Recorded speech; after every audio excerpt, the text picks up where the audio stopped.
What's up, everybody? How you doing? Welcome. This is Jay with Guilty of Crime. Today, we're doing Guilty of Crime in the Dark. What's up, everybody? I have Paul Dumolo backstage. I know I said it right. I can see you laughing. All right, got Paul backstage. Today, we're talking about, and this is the second part of Lauren Dumolo missing 4 years. We're going to tell her story in a complicit way. All right. So before I bring him on, I just want to say hi to everybody. What's up, all the people in the house today? I think this is going to get a lot bigger. We're going to do 10 parts more in addition to the one part we've already done. So Complicit has been so kind. Their Complicit podcast is an award-winning podcast that has given us the opportunity to use their podcast and tell a story. So thank you to Caitlin and Hillary for letting me use your series to tell Lauren's story. And we're going to bring it to life by bringing Paul on and anybody else that we can, bringing news clips on, bringing information, anything that we can to bring this to life. So let's do this. What's up, Patronus Glow, Jaxo Storm, SoCal Brat, Judy Doll, Sadie's Mama, Stone Fly Blue, and Sweetie Brookahire. Always, there's a whole bunch of people in here, and thanks everybody for being here. Yeah, the podcast is done very well. Carrie, thank you for getting me hooked up with Paul, her father, to do this, and it will continue. We will continue doing it. This is the second part. If you go back to the first part and you watch it, you'll get the full, complete story. Today, we're going to start with episode 1, and we're going to have Paul on here. And once I bring him on, I'm going to ask him, I should say, his perspective on things and how it went down. And then we're going to listen to the Complicit podcast. Thanks for being here, Bree, Carly, everybody, Wolfpack, Petty Mason, and JoJo. So, yeah, we're doing it in the dark style because, well, Lauren's missing, and we would love to bring her home and love to help Paul bring her home. So, hello, are you serious? Carla Langston, let me just give you a brief overview, and then I'll bring Paul in. I always like to let you all know what we're even talking about, just in case you missed the very first episode. So, Lauren Dumolo, Dumolo. Paul's going to correct us. He's laughing again. Dumolo. It's like Jocelyn Nungarai. Everyone corrects me. Nungarai, whatever. Okay. Dumolo. Hope I said it right. All right. Lauren vanished without a trace 4 years ago, now over. Her purse was found at 4 Freedoms Park, not far from Cape Coral, at her home. There's been no arrests or significant leads regarding what happened to her. Lauren's family yearns for answers, hence her dad, Paul, being here, and they find solace in the hope of reuniting with her someday. Whatever that may mean, we'll find out from Paul. Cassie, who is Lauren's sister, shared that many people continue to fight for Lauren, even those who never knew her. And that's what we're going to do here. Okay, so it was a mysterious disappearance. She disappeared on June 19th, 2020. Let me see if I get a picture. I know everybody would like to see who this is. What's up, Melly? Melly's always in the house, everywhere. Maybe Paul has a picture, but he's using his phone. So let me show a picture of her. I'll bring her up, and then I'll bring a quick clip or something, and then I will bring him on. He's sitting backstage. I can see him. And Paul, you're always more than welcome to smoke cigarettes on the show while I smoke my puffer. So I saw you back there smoking your cigarette. Hey, we smoke on here. It's all good. All right, let's do this real quick. I'm going to pull this up just so those folks that don't know, hold on, that do not know anything about this case will know. And then Paul will come up. Now, I want you to keep in mind Cape Coral is where Wade Wilson was and is.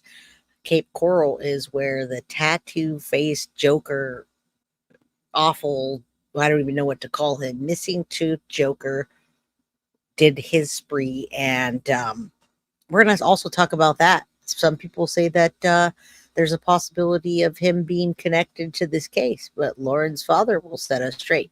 All right, let me share this. Yeah, Wade Wilson is scary. I have the episode coming up on Friday. Let's watch this clip of Lauren so you know her face. And yeah, smoke away, puff, puff. I won't pass this though. All right, let's listen to this, and then we'll bring Paul on. You can see her dad. Had gone 49 days without seeing her mom. Her whole life. So she brings up that. Lauren Dumolo's boyfriend was the last person to see her. Still to this day, trying to put the pieces together what went down. Every day that goes by without answers, Lauren's dad fears the worst. Now it's gotten to the point where,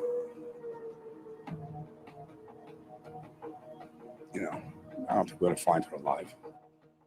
You're watching NBC2 News at 11. I'm Brenna White. And I'm Peter Bush. Lauren Dumolo was last seen June 19th at her apartment. Her boyfriend reported her missing 2 days later. 1 month ago today, the Cape Coral community searched for Freedom's Park, where police found Lauren's purse and cell phone.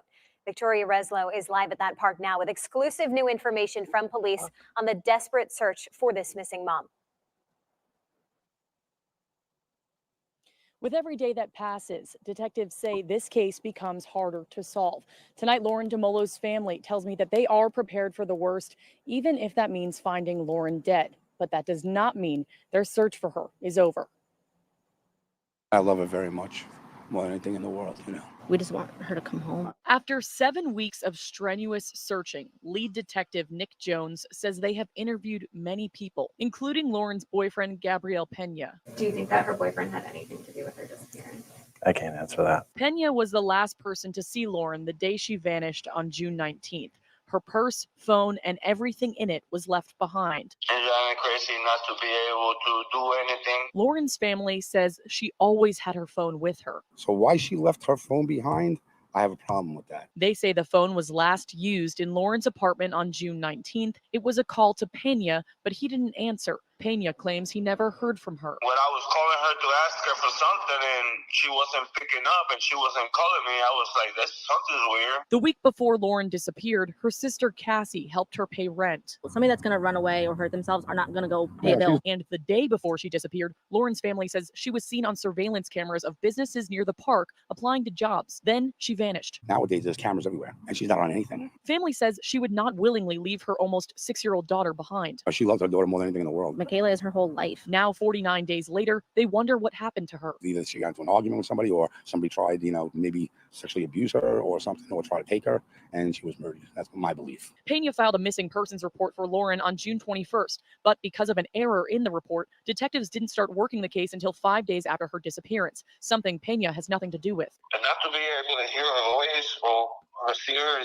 All right, so thank you, Adam, for the $4.99 super chat. I'm glad that you've been waiting. Paul is here, and he's going to answer some of your questions. Some of you will ask what's happened in the last 4 years. Where's her daughter? Now, that's Grandpa. So he'll have more he'll have more answers for you, and then in between that we'll play episode 1. Some of these episodes I'm going to do episode 2, 3, 4. Some of them I'm going to do as a pre-record, and I will release them. And then others I'll have Paul come back on when time allows, etc. Sometimes Carrie will come on and she can talk with me about it while we're listening, etc. But we're going to bring this back to life, and nobody wants their daughter to go missing and then it just go cold. So this Gabriel Pena, folks, I did try to get him on the phone. I did message him, and in my opinion, is all I could say because I don't want defamation, but in my opinion, he didn't do enough to help. He sounds really shady when they do talk to him. Paul has an opinion about him. It's his opinion.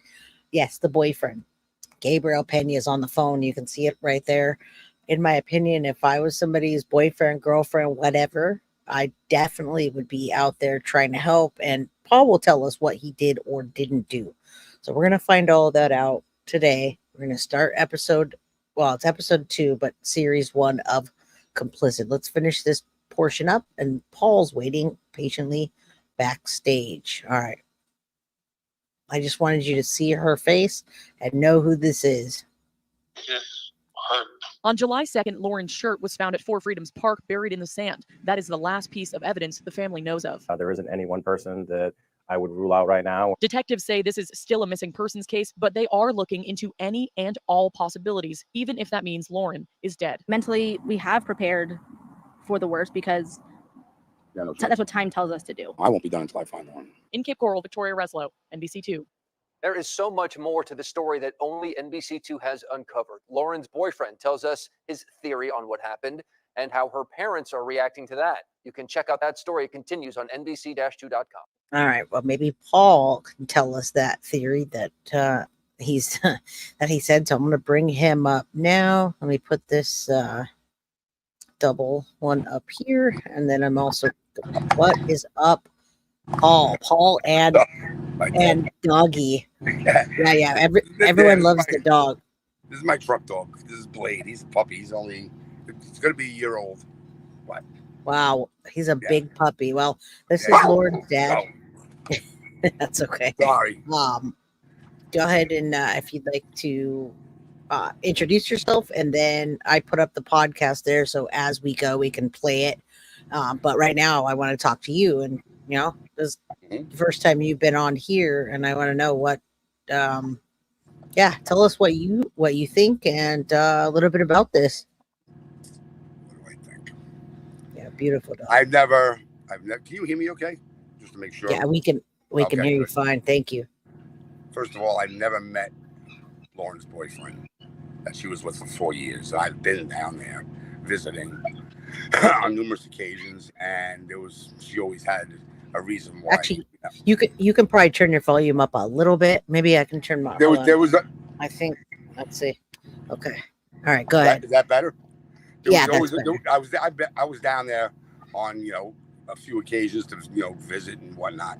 One was for a family reunion, and there was always an excuse why he was never around. So I never met the guy. You know how long were they supposed to have been together? By the way, about 4 years, and he. Oh wow. She was engaged. He got her a ring, supposedly. From what I understood. Right. And like I said, she always had a reason why he wasn't there. He had to work, or he had something to do, or with his kids. Interesting. Whatever. Yeah, it was always something. So I've never met the man. I never spoke to the man. And one day, out of the clear blue, which was Friday the 18th of June, I got a phone call, and it was Gabriel. The boyfriend. Yeah, the boyfriend Gabriel. Everybody calls him Gabby, so if I say Gabby, that's Gabriel. We can call him Gabby here. That's fine. Call him whatever you want. It doesn't sound like a good boyfriend. So I got a phone call saying that it's like, I just got home from work and Lauren's not here. I'm like, yeah, and he's like, well, I don't know where she is. I'm like, I found the whole thing really odd, for the fact that I never met him, never spoke a word to him. But now all of a sudden, you go home from work and she's not there. She at a friend's house. Her mom lived right around the corner. She at the store. I mean, so she's at the pool at the, around the block, or, at the other apartment complex where she, used to like to go to. But for some reason, this day, he just out of the clear blue, like I said, decided to call me. How he got my phone number, don't even know. Because I never gave it to him, and I never had his phone number. Yeah, So that is very interesting. I mean, we're complicit doesn't lean a certain way, but when I heard you talk, you definitely get suspicious. Oh yeah, and we all do too. I mean, that's just the weirdest thing for him to out of the clear blue. For him, never years? meet him, never. Yeah, in 4 years. Why are you calling? First of all, why are you calling me? Why not call the police and say Lauren's right, missing, or call up her friends, or your friends together, or whatever. Right. Talk to our mom. Go to the park where she hung out all the time. Across the street from my mom's house, which was literally right around the block from where she lived. I mean, but for some reason, out of the clear blue, you're calling me. So I said to him, well, did you check the mom's house? Did you go, maybe she had the cigarettes, or she had friends? I don't know. I did check the mom. She's not there. And then he said to me something really even more strange. He said to me, I even checked under the bridge. And I looked at him. I was like, what do you mean you checked under the bridge? What does that mean? Right. Yeah, what does that mean? Well, she used to go hang out by the water under the bridge, and that was one of her places. And meditate. I said, "Well, where is this?" He goes, "It's where the bridge is, down there, which goes over into Fort Myers." And I'm like, "What does that mean to me?" I said, "You're talking to me like, I know your area, and I live there, or this doesn't even make sense to me. And why you would even say that to me?" I said, "How far away is it?" "Oh, you're about 3-4 miles, maybe, something like that." I said, "How did she get there?" Because she doesn't drive. And he was like, "Well, I guess she walked. She would walk." I said, "She would walk 5 miles to go sit down under a bridge?" I said, "I'm going to tell you something." Wow. Yeah. I said, "I'm going to tell you something. You know what?" I said, "You're going out to look for her, right?" I said, when you find her, let me know." He goes, No. I just got home from work, and I came by here, but I'm going to be spending the night at my friend's house.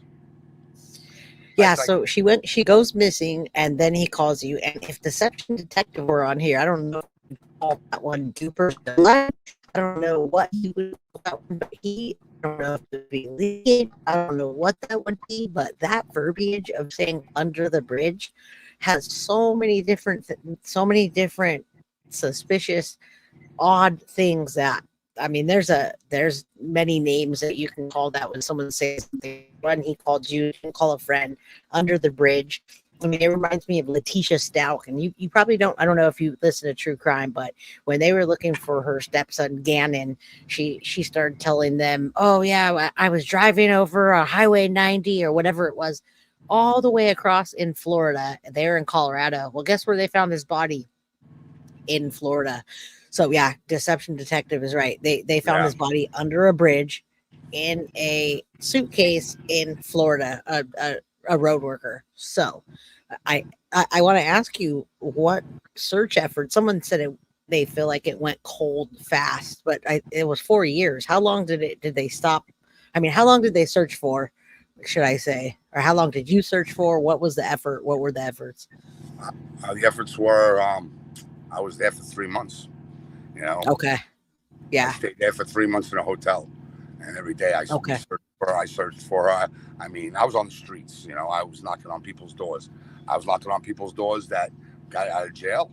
Just got home. People in the community got together, and that didn't even know Lauren, and just all came together and had numerous amounts of search parties, which was amazing to me. And none of them knew my daughter. But for some reason, my daughter touched something in them, that all these people just got together, So the searches went on, my God, for at least a year. Okay. I mean, there were canine searches. There were the day that I got there, which was a Wednesday night at 11 o'clock, I landed.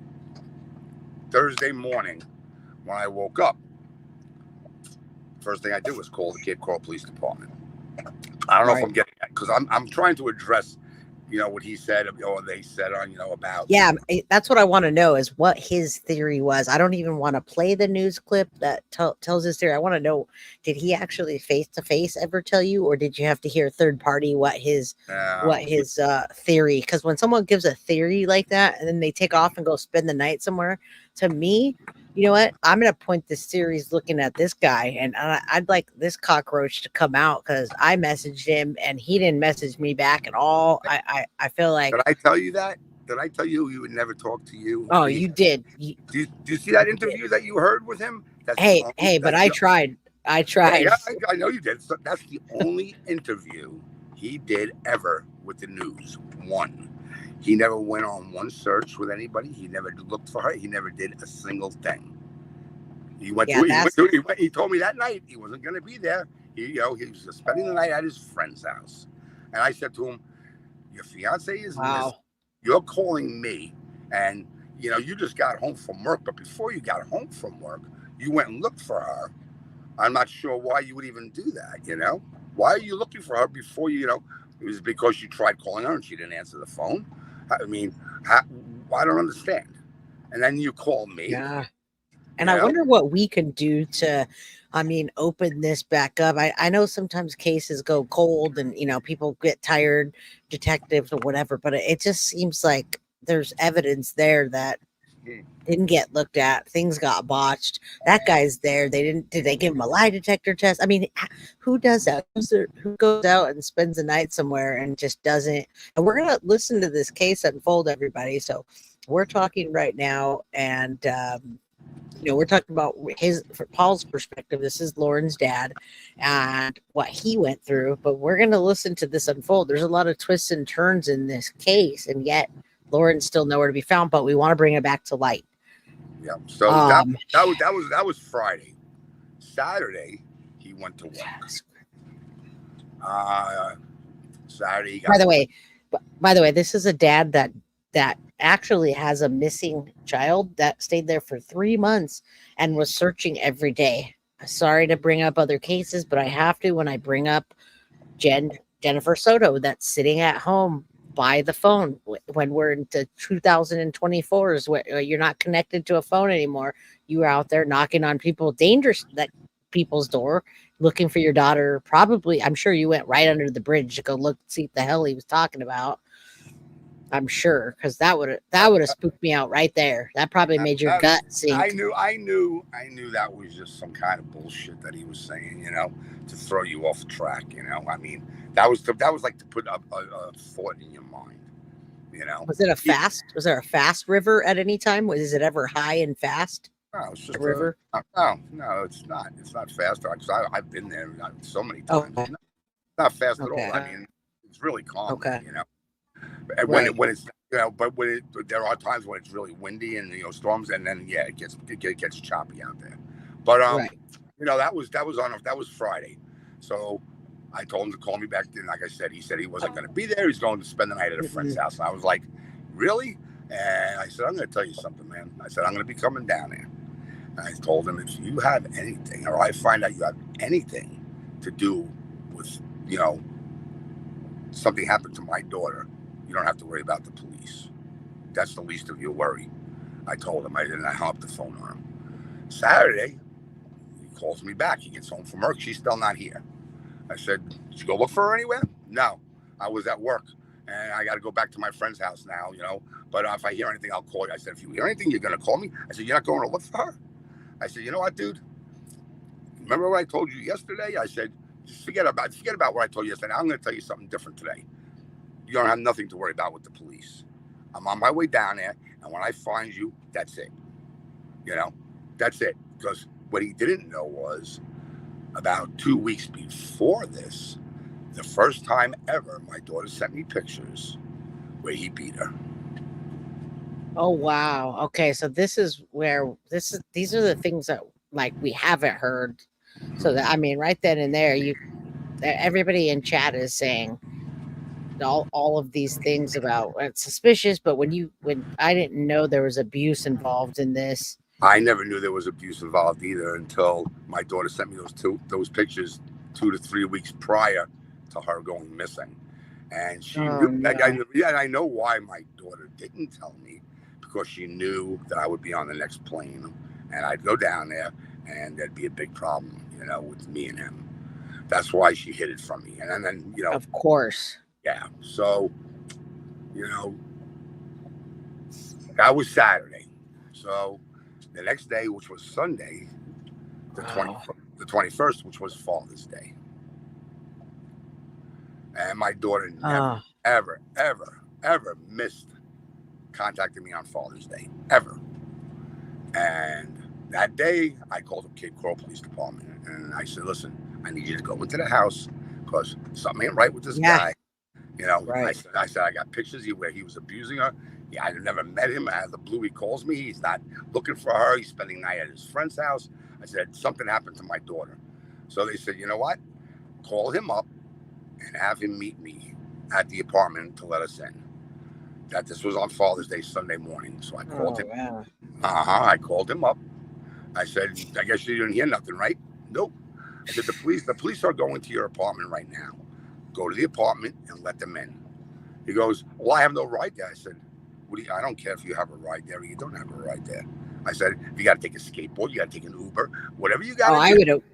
Yeah, I imagine. And what I'm telling you here, this is going to, when the story goes on, you're going to understand. And I'm going to explain to you why this happened the way it did, okay? So anyway, it took him about an hour and a half to get there. When he gets there, he calls me. Of course it did. Yeah. When he gets there, he calls me and he says, hey, Paul, I'm here, but the cops aren't here. I said, you're freaking kidding me, man. I said, an hour and a half later, I said, did you expect them to stand there and wait for you? I said, you're there right now. He said, yes. I said, this is what you're going to do. You're going to make a phone call. You're going to call the police, tell them you're there, and you're going to stay there and wait for them, and then let them in the apartment. And then I want to talk to them, and I want to know what they find. Okay. I said, oh, man, this is... So about an hour goes by, I don't hear nothing. An hour and a half goes by, I don't hear nothing. Almost 2 hours goes by, and I call the Cape Coral Police Department.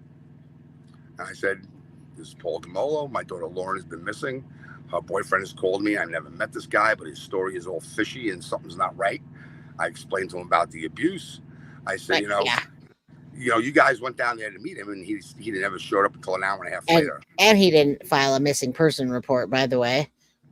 This is Sunday still, right? So yeah. I said, when he got there an hour and a half later, I told him to call you, to wait there and let you in the apartment.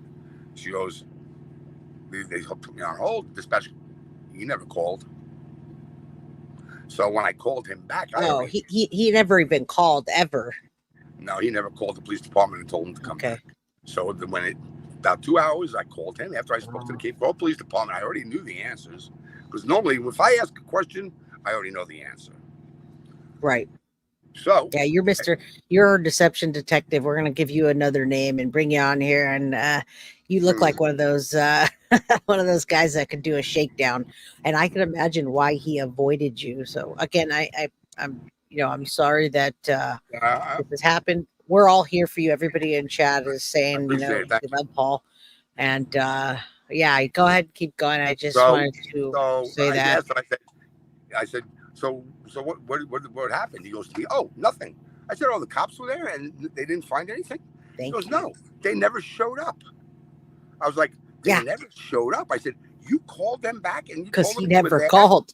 Wait, I'm talking to him on the phone. He doesn't know I talked to the Cape Coral Police Department prior to talking to him. This fucking guy, man. Yeah, he's a piece of dog shit. So in our opinion, he's a piece of shit. In my opinion, yeah, he's more than a piece of dog shit. Anyway, I said, so you called them and they never showed up. He goes, yeah. I said, you know what? You're a fucking liar. I said, I've already called the police department. You never called them back. I said, this is what you're going to do now. I said, you're going to go down to the freaking Cape Coral Police Department and you're going to file a missing persons report. I don't have a right. I said, I don't give a fuck if you crawl. I said, I'm on the next flight down. I've already caught you lying to me. So, like I told you before, you don't have to worry about the police. I said, you take off, I'll find you. I don't care where you are on this earth, I will find you. And Right. said within an hour, I want a call back and I want a case number for a missing person. Yeah, no. report. Another botched case. I feel like, in my opinion, that Oh, definitely. this needs to be reopened. That goes that goes without saying. So about an hour and a half. Yeah, but we want to do something about that. We want to change it. And I do have reps down in that area in Florida that are working on, well, they're working specifically with children, but I can get somebody to go down there and help with trying to get this reopened and do something so that at least we can get it back in the spotlight in there.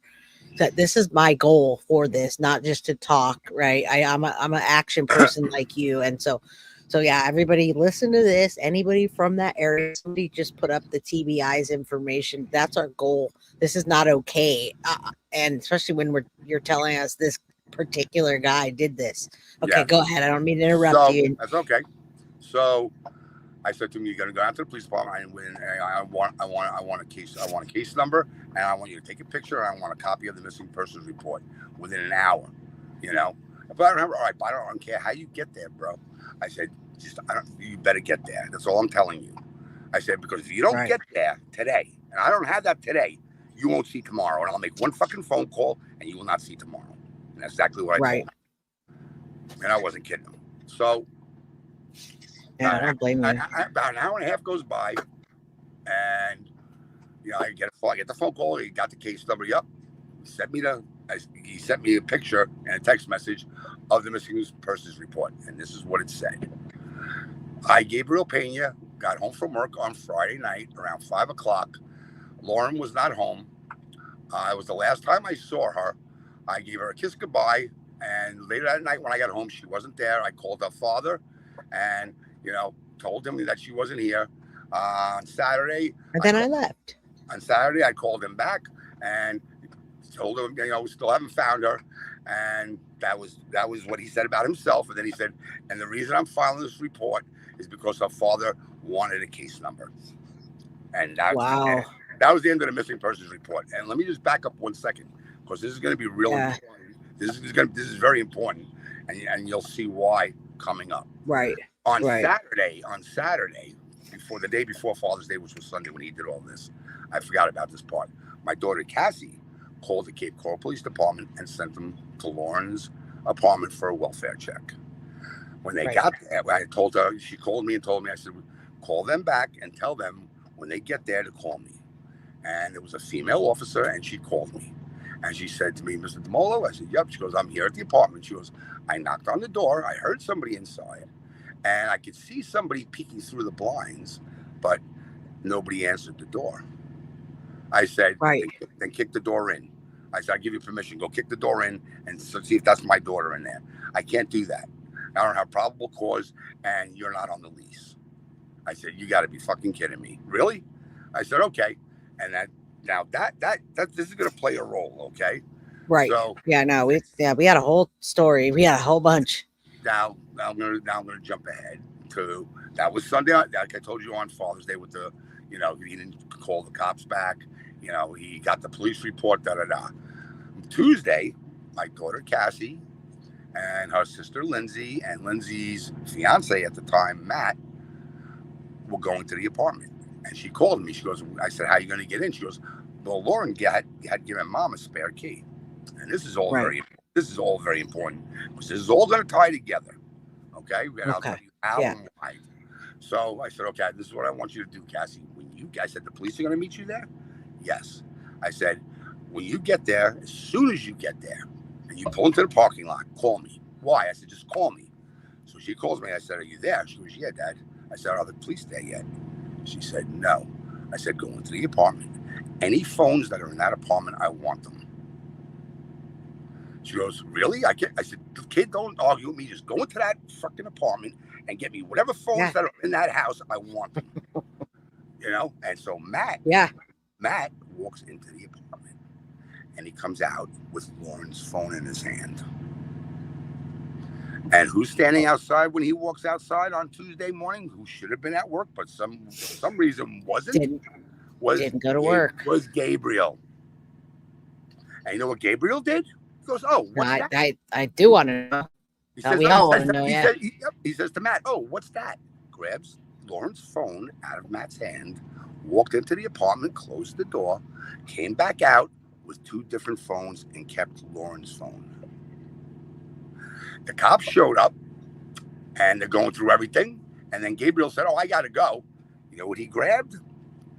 He said, "Oh, this TV is mine," and that was a smart. That was a smart TV, which is another really important thing. And whoever those cops were, let him walk right out the fucking door with evidence, because a smart TV hooks up to your internet. It has a hard drive, so there's all sorts of information on that hard drive. Everything that was done and on that internet, and calls, and if it has a fire stick, anything that's in that, everything. And they let him walk right out the door. I feel like the police didn't investigate anything. Actually, I feel like they took that statement and I don't know, because I haven't dug into it. You're going to tell us more, and as we go, there's lots to. This is the last thing, and I'll let you play the next. So no, go ahead. I want to hear from you. That was Tuesday. So mind blown. Yeah. This was the height of COVID. At the time, I was living in the Bay Area in California.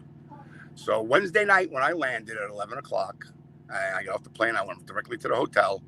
Monday morning, I woke up, 8 o'clock in the morning. I called Cape Coral Police Department, and I wanted to speak to the detective that was on my daughter's case. A woman dispatcher answered the phone. She goes, "What's the name?" I gave her the name, Lauren Dumolo. This is her dad, Paul Dumolo. There was a missing persons report filed on Sunday, and there should be somebody on my daughter's case. I would like to speak to the detective on the case. Hold on 1 second. About 15 minutes goes by. She gets back on the phone. She goes, "We don't have any case number or any report for Lauren at all." I said, "What are you talking about?" I said, "I have it right here. I have a case number. I'm looking at it, and I'm looking at a missing persons report that her boyfriend filed on Father's Day, because I made him go down there and file it." So I gave her the case number, and she comes back. She goes, "You know what?" She put me on hold again. She says, "I'm going to have a detective call you back." Hold on real quick. Hold on. Can you turn your volume up a little? I think people are having a little bit. It's a connection. The connection. You're just a little bit like you're moving maybe from it or something. I think you're using your phone. Is that any better? Much better. Okay. So the dispatch, the woman dispatcher, the officer in Cape Coral said to me, "I'm going to have a officer call you back. Is this a good number to reach you at?" I said, "Yes." So about, I guess, an hour or so went by. I got a call back from Detective Nick Jones. And he said to me, "Hi, I'm Detective Nick Jones. I'm assigned to your daughter's case." He goes, "I've had about 14 missing person cases, and I've solved every one of them. And I'm sure I'll solve this one too." I said, "Really?" I said, "Well, what happened that no one's been on my daughter's case since, Sunday? And this is now Thursday. And she went missing, and you people knew about it on Saturday because an officer was sent there by my daughter, which I spoke to." I said, "So what happened?" He goes, "Oh, well, because of COVID and all," he said, "Oh, no. we're very short-handed, and whoever, took the report didn't enter it correctly into the computer, so nobody was assigned to your daughter's case."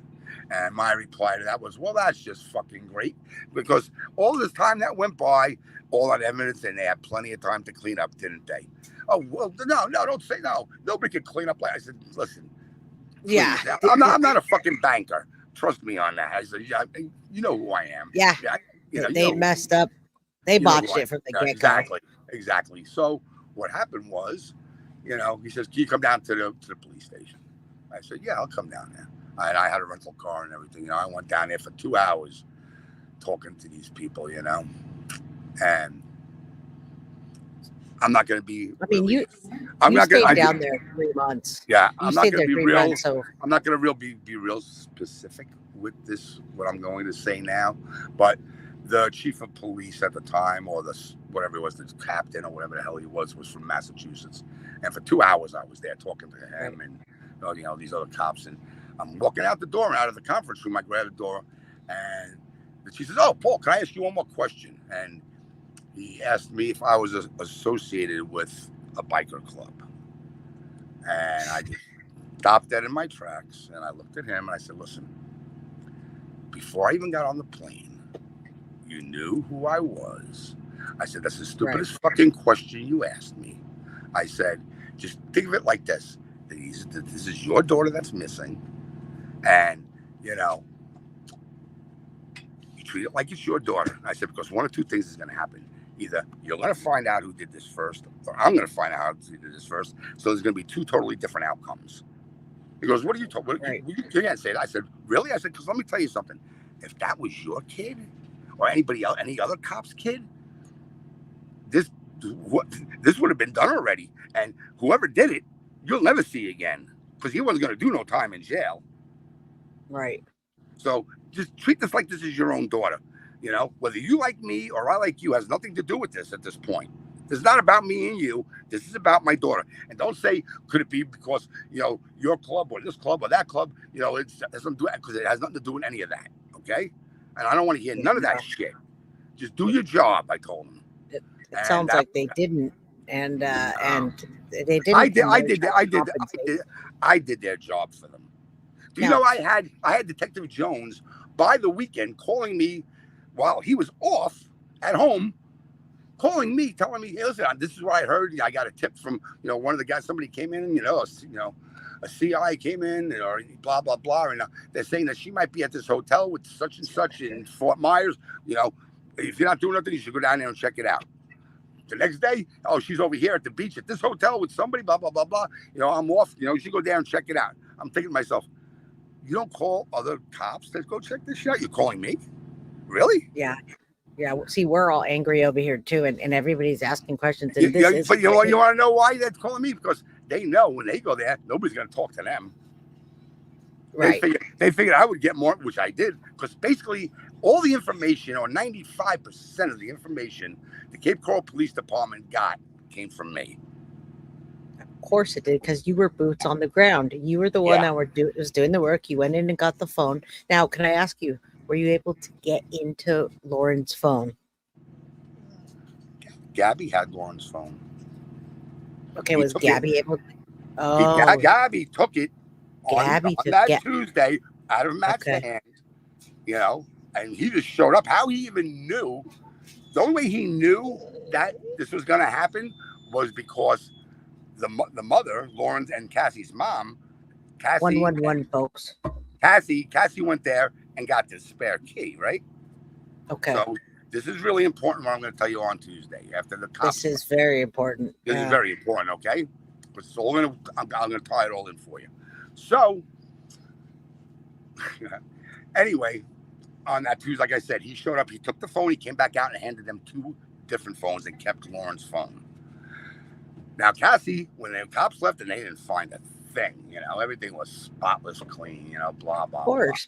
Blah. Bleach? Was there bleach? I wasn't there, so I don't know. I hear there's Cassie, I asked Cassie if it smelled like bleach. She said, you could smell that it was cleaned up, that the house was cleaned up. I said, really? I said, I figured that. So I said, do me a favor. I'm going to be there tomorrow, because that was Tuesday. I was flying in Wednesday. Actually, you know, I said, I'll be there at 11. On Thursday, I'll come pick you up, you know, or you can come get me, whatever. I want to go into the apartment. Do not give that key back to your mother. She's like, okay, Dad. So wait, give me 1 second. So okay, yeah, go ahead. So we hung up, and now I'm getting ready to fly. So, and then about an hour later, I get a call back from my daughter Cassie. She goes, "You're not going to believe this." I said, "What?" She goes, "Mom just called me." And I go, "What did she want?" She wanted the key back. And I told her no. And she said, "What do you mean no?" I said, "No, Dad's coming down here, and Dad wants the key. He's going into the apartment." And this is what her reply was, and this is really important. "You need to bring me that key back. That's Gabby's key." Now, if you think about this, okay, Sunday prior to Tuesday, Gabby was supposed to meet the police there and let them in, right? Right. The Saturday before, my daughter, texted Gabby at work. He didn't answer the text and reply to it. An hour later, she called Gabby. He didn't answer the phone. Didn't answer, right. A female police officer was there and saw somebody in the house and somebody peeking through the blinds. Okay. But wouldn't kick the door in.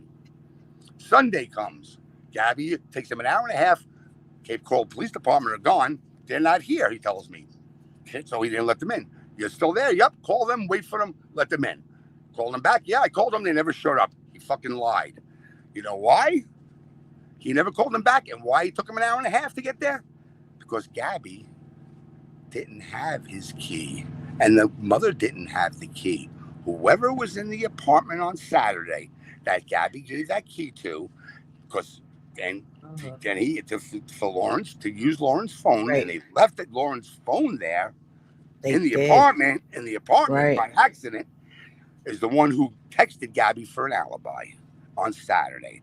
And that Lauren supposedly was still alive on Saturday now, right? Because she texted Right. him and called him. But he never replied to either one. But he never answered. Right, because he was mad at her because, you know, she wasn't home for a day.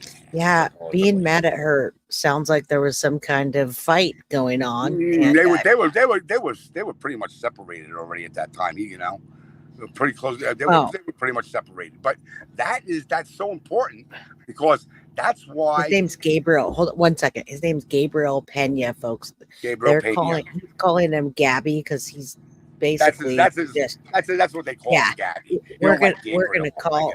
I don't. Gabriel Pena is his name, and we're gonna do some more research into him. Like as this goes. Well, that's what I want to ask you. I want to know more about him when you're done with this portion of it. Yeah, but that's the reason on Sunday he took so long and made sure the cops left, and that's the reason on, you know, he said he called them back, but he didn't because he couldn't let nobody in there because he didn't have the key to his own apartment. Whoever he gave that key to, that was in that apartment on Saturday, that used Lauren's phone to make that text message and to call her, still had the key. And whoever it was, he couldn't get in touch with over the weekend. Maybe they were out partying, maybe they weren't around or whatever. So he had no way of letting them into the apartment because he didn't have the key. By the time Monday came, I'm sure, whoever it was, he said, "Listen, I'm at work. Drop the key off with you know, Victor is. I'm sorry, I'm not going to use his real name. You could just say Victor. You don't have to say his last name. Okay, I'm going to say the Pedo. Right, I'm going that's to okay. call him Pedo, which was Okay. my ex-wife. My ex-wife's, you know, Okay. boyfriend, who was a convicted pedophile. Okay. Always a pedo. Yeah, that's a fact. You know what? I don't think they're rehabilitated. Just saying, I'm not a fan. There's only one way to rehabilitate that. That's a bullet in the head. You can't fix that. You're right. Hey, I'm with you. Let's go. You can castrate them, but the thoughts are still there. You can't fix that. Let's go hunting. Let's go hunting, Paul. Yeah. So anyway, Victor and Gabriel worked together. Now the Thursday, there is one. Victor took the work van home with him, which he's not allowed to do and never did. Okay. Oh, I wonder what that's for. Well, he had it Thursday, Friday. No, I don't wonder. Thursday, Friday, and then Saturday he had it and went and picked up Victor, who lived with the mother right around the block from Lauren. They went to work, and that's when somebody, you know, texted him and called him.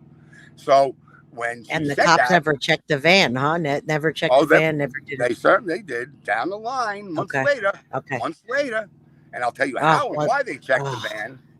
And it was completely by accident, you know, because they had cadaver dogs at Four Freedoms Park, and the dogs dragged them. I'm glad they did that. I am. Well, glad the mother lives directly across the street from there, and the dogs dragged the cops over to the van.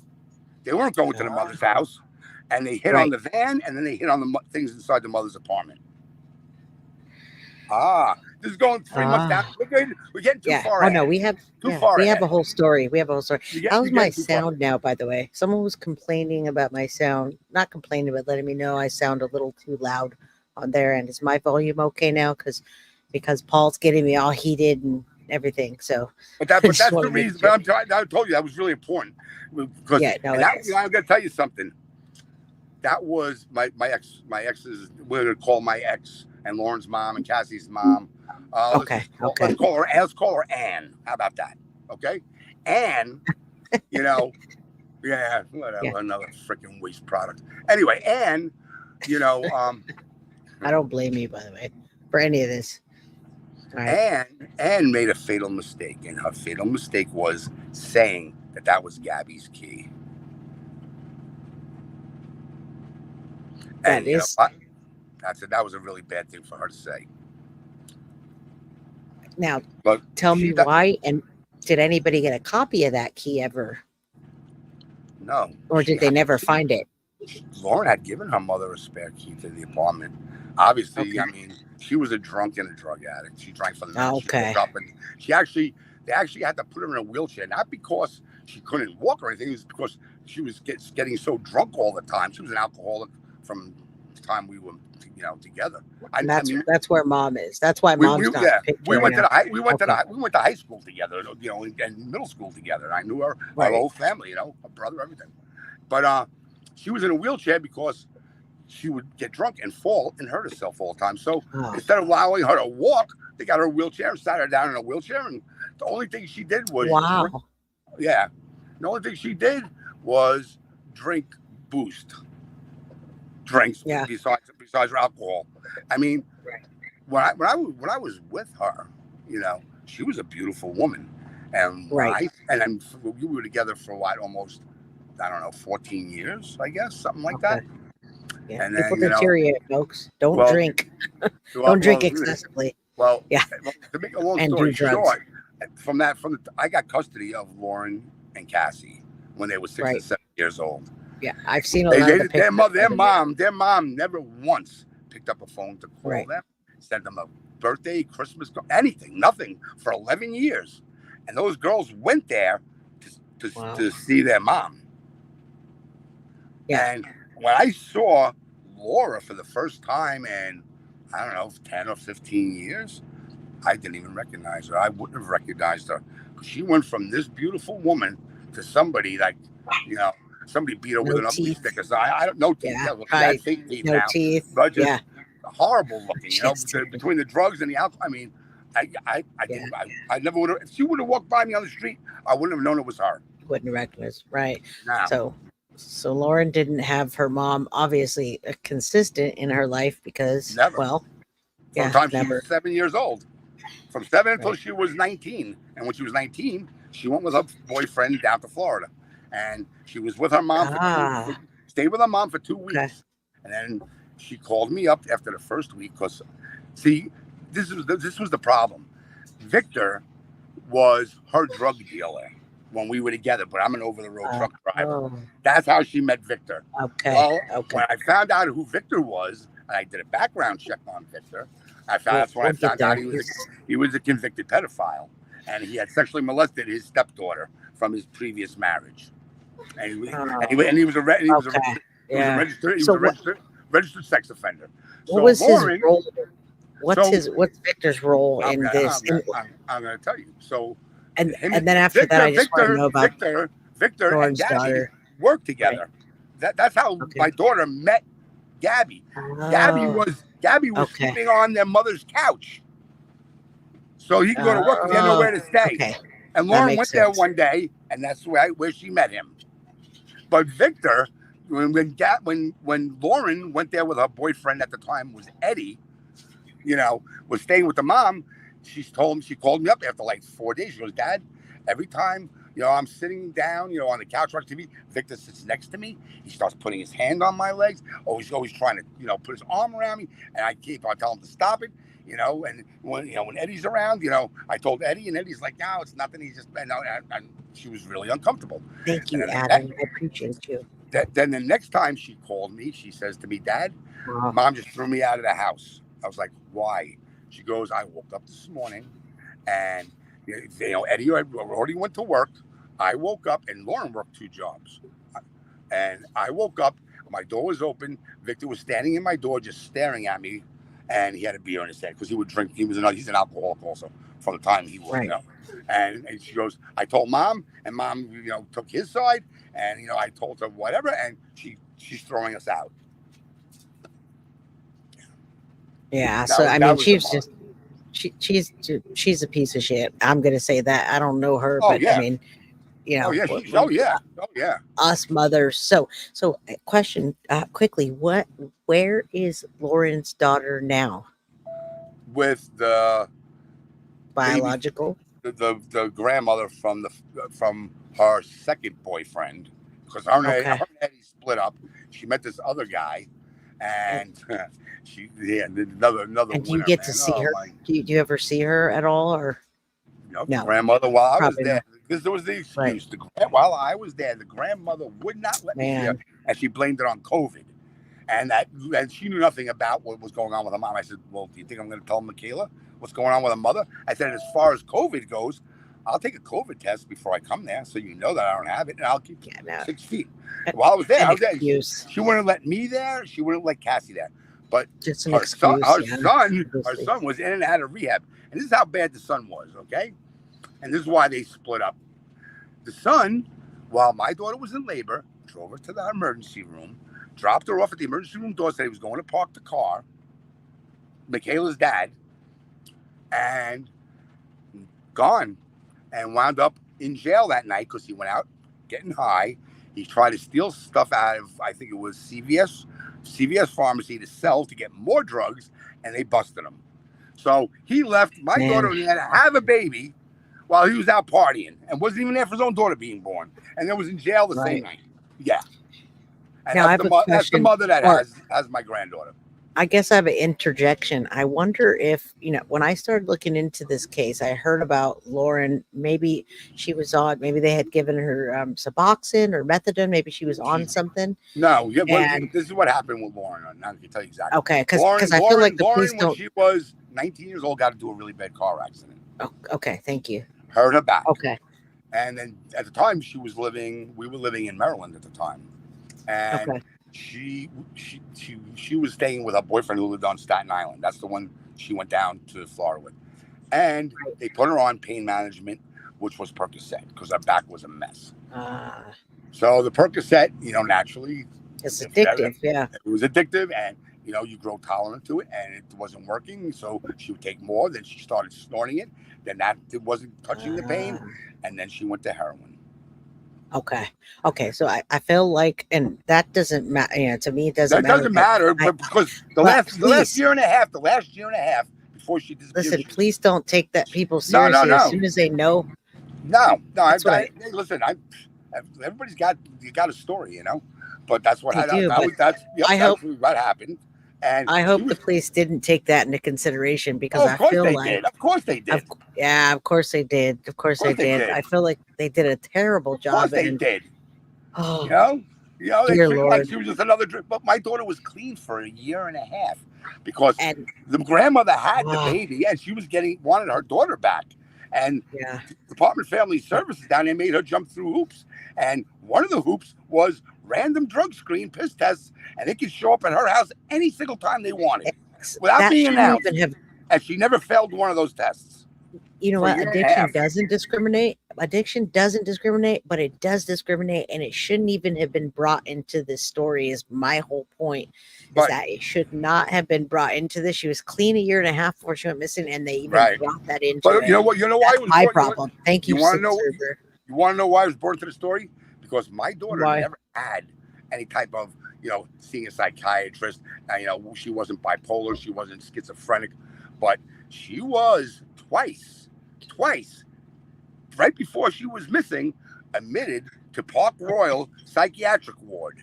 And the first time she was admitted there, and this is what the cops originally told me, which was bullshit, that she was at Four Freedoms Park and there were people there.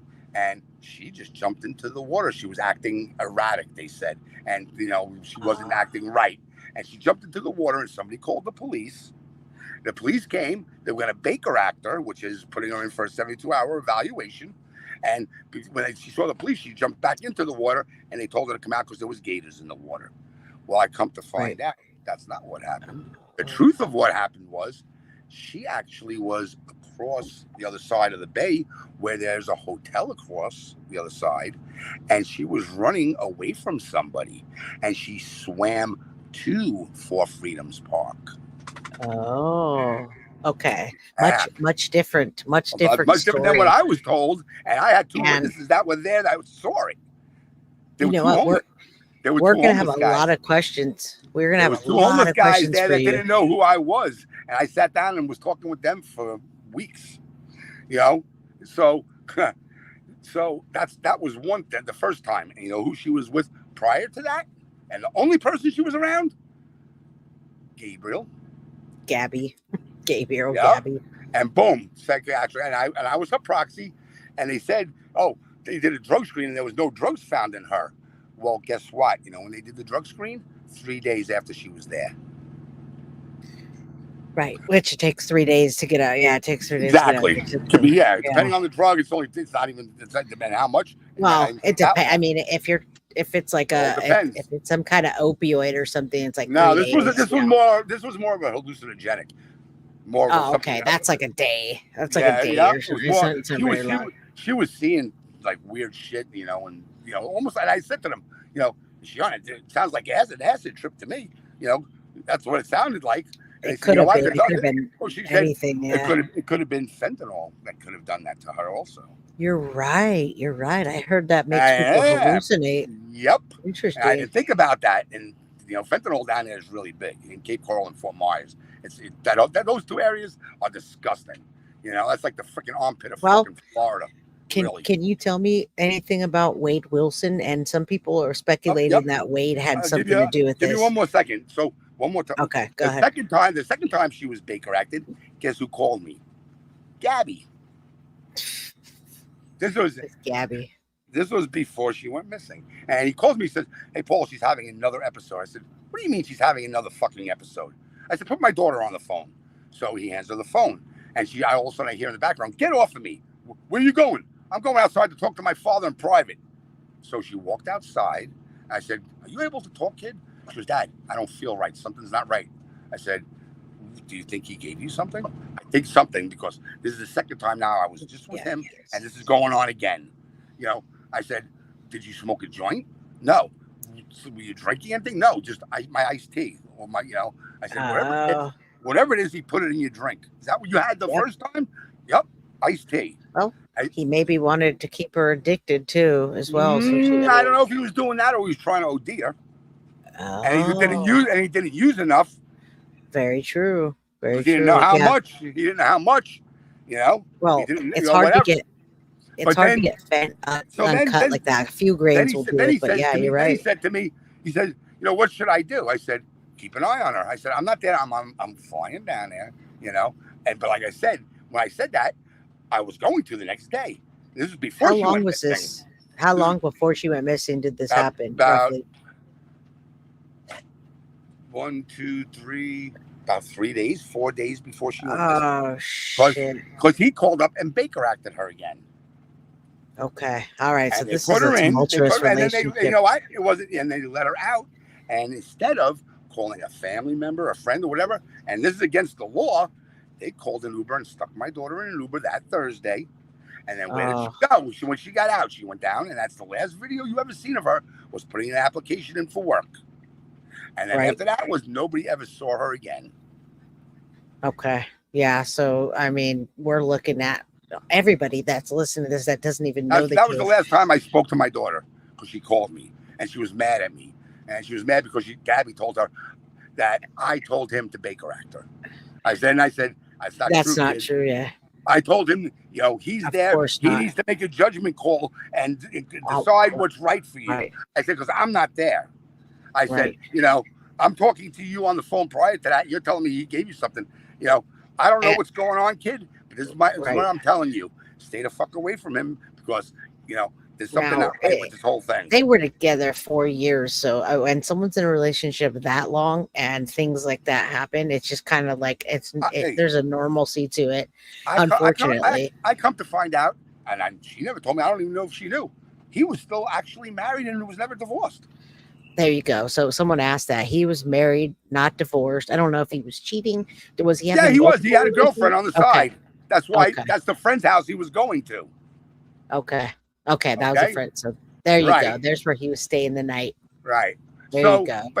She was paying rent too, right? She was the one paying rent.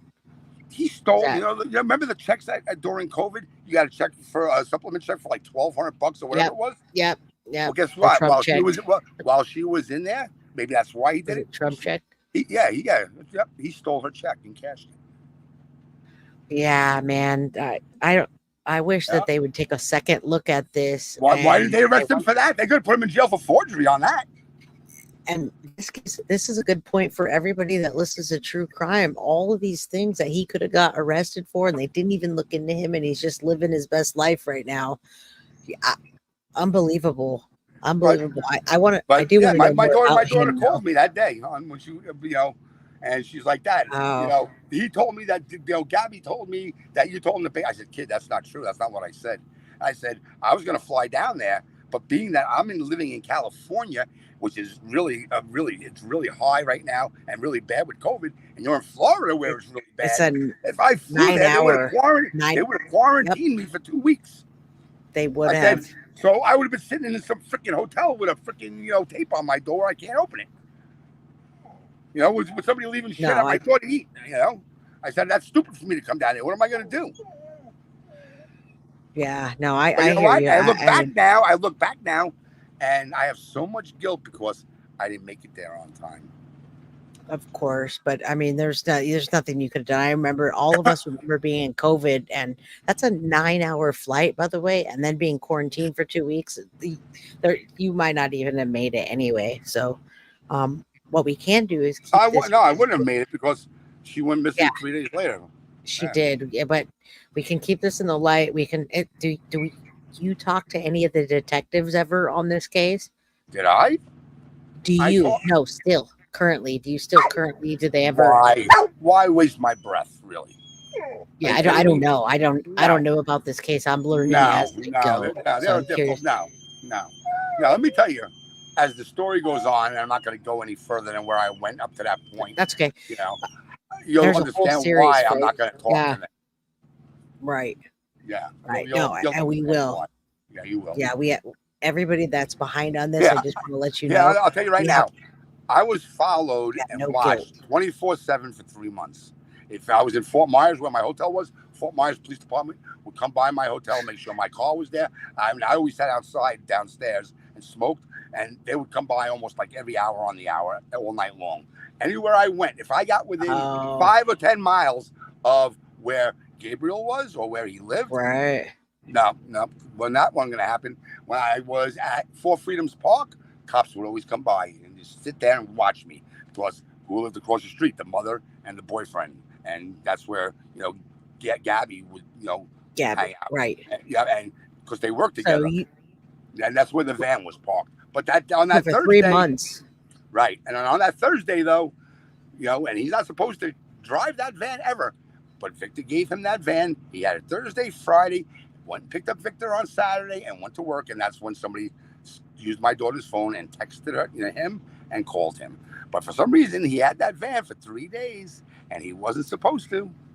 Yeah, that's a huge. I mean, No, that's when my daughter went, and that's when my daughter went missing.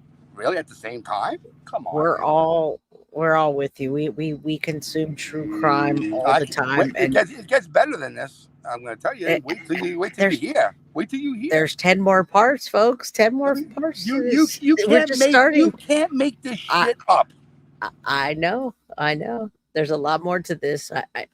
And we're going to be asking you. We're going to be asking you questions as we go. They can ask me whatever they want. Do you guys have any questions right now? I want to play a little bit of the Complicit. The first episode is called "Blind Sack of Shit," and it talks about Lauren. Yeah, exactly. It talks about the beginning of this and Lauren going missing, and they begin to discover why her disappearance is so mysterious. And they get why do they call it "Blind Sack of Shit"? Well, you guys have to listen. That's why. And so for those who are behind, we have 1 episode before this, 1 now, and we're gonna do 9 more episodes after this, and probably more because we're gonna have questions for Paul. So if you guys have any questions now, go ahead and ask him, or as we go, you can. I think you covered a lot of it. What about Gabby? Do you know what Gabby? Yeah, Mr. Beer. Yes, thank you, Mr. Beer. Thank you all really for being here. What about Gabby now? Do you know anything? You say you know exactly where he is. What's that fucking guy doing right now? Got a young girlfriend he lives with upstairs above another couple that he works with the guy downstairs also. That works in the same company. Yeah. Okay. So he's just living his best life. For now. Yes, he is. Exactly. That's okay. Yeah. I didn't mean it like that. No, I know. It's okay. I'm with you on that. And I don't know what I would do with myself. What you're doing is probably the best thing I can't do that nothing. you can do. I can't do I nothing. know. You know what? You know what? If I didn't go, you know what? And I'm not a religious. I'm like Lauren. I'm a very spiritual person. Spiritual. Yeah, right here. I was raised Catholic. 111, folks.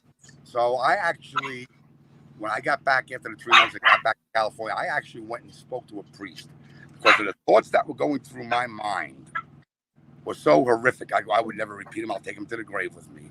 Because, you know, Right. just like, you know, for me, just killing somebody like him for what he did to my daughter, that's too easy. You know, suffering and torture, it was more my style. You know what I'm saying? That was my, you know. I feel that. Yeah, I get you. That was just, I get you.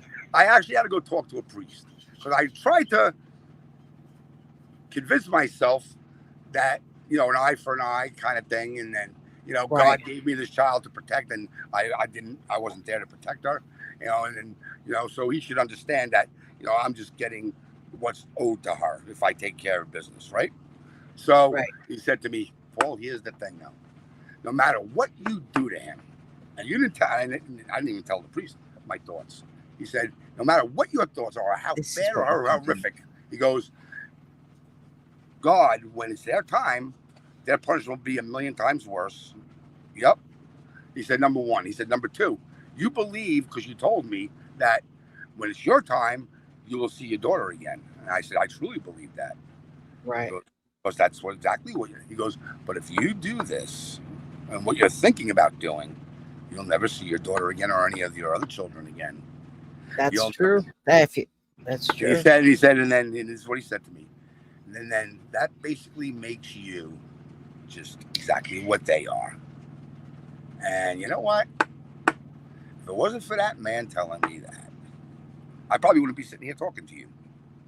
Well, I appreciate you actually even telling us that, because I have thoughts in my mind doing this true crime and hearing things that are happening to people like Lauren, children that can't defend themselves at all. Those are the thoughts that I have about them, and many of the crime crew does as well. Now, crime to remember, I wanted to highlight your comment. You said, ugh, I feel every ounce of his pain. And what can we do for Paul? What we're doing for Paul is right now we're bringing this back to light with 9 or 10 more in the series. We want to bring this out so anybody knows something, that they can come back out, because otherwise the case just dies and we don't hear about it. I will never let the case die. Neither will the news in Florida. Right. I won't. That's not going to happen. Can I say one more thing? Because I did research. I did a lot of research. Do you know that in the Fort Myers, Cape Coral, and some of the surrounding areas, there's over 400 missing people that have never been solved? How the fuck does that happen? It does, and I'm going to do an episode about that next week. That's the most in the nation. That's the most in the nation. You know what? I am very aware of that, and I'm sorry that one of the missing people is your daughter, but I'm very aware of it, and that's why I smoke too. I get so stressed out about this stuff, and I don't know what else I can do other than try to help and bring things to light. I couldn't ask for anything more than what you're doing. You know, you didn't have to do this. Just like the people there in Cape Coral that didn't know me or my daughter didn't have to go searching and and set up a fundraiser, you know, and did so much for my daughter, you know, and still are doing things for my daughter, and you know, just no, I do. And next week we're highlighting Florida and the missing children there, and the missing, not just missing, but the ones that have been brutally, their lives taken, essayed, all that. It's outrageous. It's just like a giant list. You're from California. No, I'm not from California. I'm a New Yorker. Oh, okay. You're in California. Okay. New York. I was born and raised in New York. Yeah. In California, we call Florida the murder capital of the world out here. Like, nobody wants to really go to Florida out here. We're a little bit scared. Who wants to go to Florida? Florida's a freaking shithole. A lot of people I hate Florida. Why? Because it's cold? Oh, well, get over your fucking self. You know? Hey, you've been to California though. California is great most of the time, except sometimes we're having You know a heat what? wave. You know what? Don't get me started with California, please, because you live there, and I really love you. You know, I really love you, but a lot of the people there, not so much. Yeah, but we stay in our bubble. You just come hang out with That's us. the in whole our fucking bubble. problem. Exactly. You're in this bubble, man. Not you personally. You know. Yeah. Well, I'm just all about my family. Everyone else That's can go me. fuck off. You know what? Yeah, You know what I found everyone out? else. You know what I found out living there is that they're very cliquey, and if you're not originally from there, and you know that they'll be nice to you, they'll talk beautiful to you, but the second you turn your fucking back, they're talking shit about you. Oh, not on our side, Paul. You got to I'm come to not our talking about you, but I'm saying a lot of California. people. A lot of people. Especially Southern California people Oh are my fake. God! Oh my God! Oh my Yeah. God! And you know something I did when they were building Apple down there in San Jose? I was hauling 140 foot lengths of piling there. Right, but that's what I know. That's who I work with. Yep. I work with Apple people. Yeah, I was hauling piling down there when they were building it that they drive into the ground to build on, right? And sometimes you'd have to wait 2 hours because the truck in front of you, they would have to drive that piling into the ground. And so I would talk to the foreman, you know, because I was the next guy up. And I would unchain him, my stuff, you know, so they can take the crane can take the piling off, right? And we were talking, it was right around the 4th of July. And he says to me, you know, if you're going to be here in 2 weeks, we're going to have a barbecue. And, you know, you're more than welcome. And he started talking to me about these ribs that he's making and the recipe that he had. And I said, oh, my God, that sounds really good. I go, you know what? With my recipe, you know, I use, you know, I can't forget what it was, but I said butter and I said water. And he stopped me. And I was like, what? He goes, do you realize? And at first I thought he was kidding. Do you realize there's an ER at the end of butter? Butter? And I said, and he said, and there's an ER at the end of water?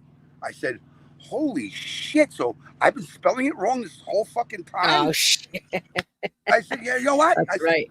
I said to him, and you want to know something else? That you don't know is that at first I thought you were kidding around me, but if I punched you in the mouth and knocked your teeth down your throat and you swallowed them, do you know you would shit them out tomorrow? And there's no ER at the end of that motherfucker. And me and that foreman never fucking spoke again. Yeah. That was good. Hey, by the way, since Cerber, you want to call Paul, Paul, we did adopt Paul. I adopted Paul, which means you all adopted Paul. So you guys all get to have Paul. Yes, here, you're so allowed to call me that. All my friends from New York call me Paulie. Yeah, Paulie. Yeah, I was always growing up. My whole life I was Paulie. Yeah. I was Paulie D before Paulie D was Paulie D on TV, really. Yeah. Paulie D. I believe that with that energy too. That's how this case gets kept alive, is with that kind of energy and this man doing what he does. And so I'm gonna play a little bit of this so you guys can hear what we're gonna get into here. And I'll probably play some and stop some, but I just want to hear. And there's a whole website about it. In the next episode, I'll get into this. But Paul is so entertaining, and he's giving us like the backstory. Well, we didn't get the backstory. You're giving us like all the details. So I'm not going to, play this. Let's listen to the beginning. It gets better. Believe me. Oh, it's called Lion Sack of Shit. So I'm curious of what they have to say. Let's listen for a minute. These ladies are great, by the way, everybody. Yeah, no, like really, they respond to the vibration. I'm listening to Complicit. That's Hillary. Hillary and This Caitlin. is the story of Lauren Dumolo. She's been missing since June 19th, 2020. Can everybody hear this? Well, it could have been June 18th, but we'll get to that. Exactly. The circumstances around Lauren's disappearance have baffled her family, her friends, even the detectives who've been investigating her case. What's even more baffling are the clues we have and how they've come to light. In this podcast, we'll walk you through the case as we learned about it, through her family, through her friends, and through others who have firsthand knowledge. As the story evolves and details, sometimes uncomfortable ones, unfold, we will do our best to present you with a full picture surrounding Lauren's disappearance and the notable events leading up to that fateful day. Chapter 1. The Heart of Our Mystery. So we'll listen for a little Meet bit. Lauren. She's a stunning 5-foot, 100-pound blonde with bright brown eyes and a big smile, living in She was Cape little. Coral, Florida. She was 29 at the time of her disappearance. She turned 30 about a month after she disappeared, but wasn't around to celebrate with family and friends. Lauren was close with her family, specifically her dad, Paul, her Aunt Sue, and her 2 sisters, Cassie and Lindsay. My name is Paul Dumolo, and Lauren was my oldest daughter. I am Lauren's Aunt Sue, so I am Suzanne, but everybody knows me as Aunt Sue. I am Cassie. I am Lauren Dumolo's sister. Lauren is my older sister by 13 months. We have the same mother and father. My name is Lindsay. I am Lauren's half-sister, so we both have the same mother, and we have different fathers, but I've known her, obviously, my whole life. Lauren is by all accounts a bubbly, outgoing, there to help a friend in need kind of girl. She's a hardworking, single mother who, despite having fallen on some hard times, we'll get to those too, she always manages to pick herself up, smile, and carry on. Always had a smile on her face. She was always very outgoing, very happy. She would probably give you the shirt off her back, without a doubt. Now, Paul, I'm going to ask you as this series goes if we can get maybe Cassie on here or Aunt Sue or somebody to. I did call Cassie. She works until 5.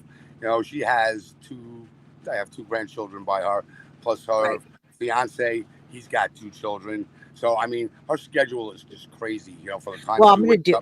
But she said I'm going to do pre-records. I'll do pre-records too. Yeah, if you can do that, yeah. I am going to. Thank you. Absolutely. Okay. Cassie, I just want everyone to know. Cassie is a really good. She's really good at speaking. Right. Yeah. Good. And it doesn't have to. These don't have to be live. I'm going to put episodes out every Thursday for everybody to follow the story because I want them to know the whole thing. Yeah. All right. Let's listen some more. Doubt. She give you the last dollar in her pocket. Lauren always had a smile on her face. She just looked very approachable. She was happy and she was always smiling. Lauren, she was vibrant and brought the laughter. That laugh, I just keep hearing that laugh over and over again. She had the best laugh. You always felt her presence. She's always so happy. She's the sunshine.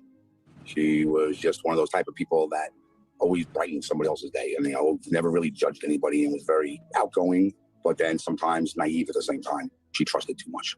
If you watch the news and you hear anything about her and they say she was all about namaste and relaxing life and peace, like that's what she was all about. Like she wanted nothing more than to feel energy, bring in energy. Like she's really, really sweet. Lauren really was into finding positive energy in everything. So much so that she cemented her dedication to this lifestyle by tattooing the word namaste in large print down the entire side of her torso. In addition to her family, Lauren's close friend Erica shows us another side of her personality.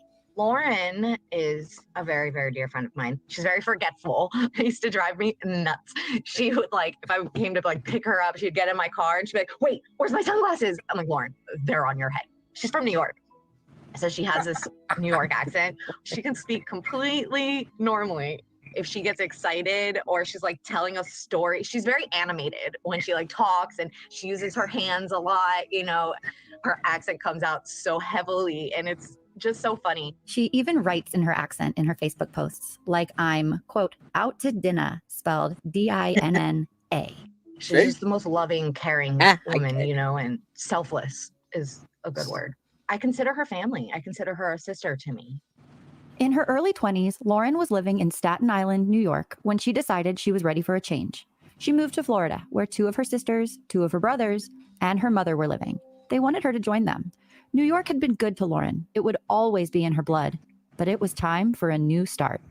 We all convinced her to move down to Florida because she didn't have a lot of family up north. Her and Cassie, we both convinced to move down to Florida. And they were both willing and eager. We were all younger and we didn't have any kids at the time. And we just went out and partied a little bit. And yeah, we had our fun in our 20s. Felt like I got my sister back. Wow. They really wanted to get to know their mother again, our mother. I even want to say anywhere between 5 and 7 years that they hadn't reconnected.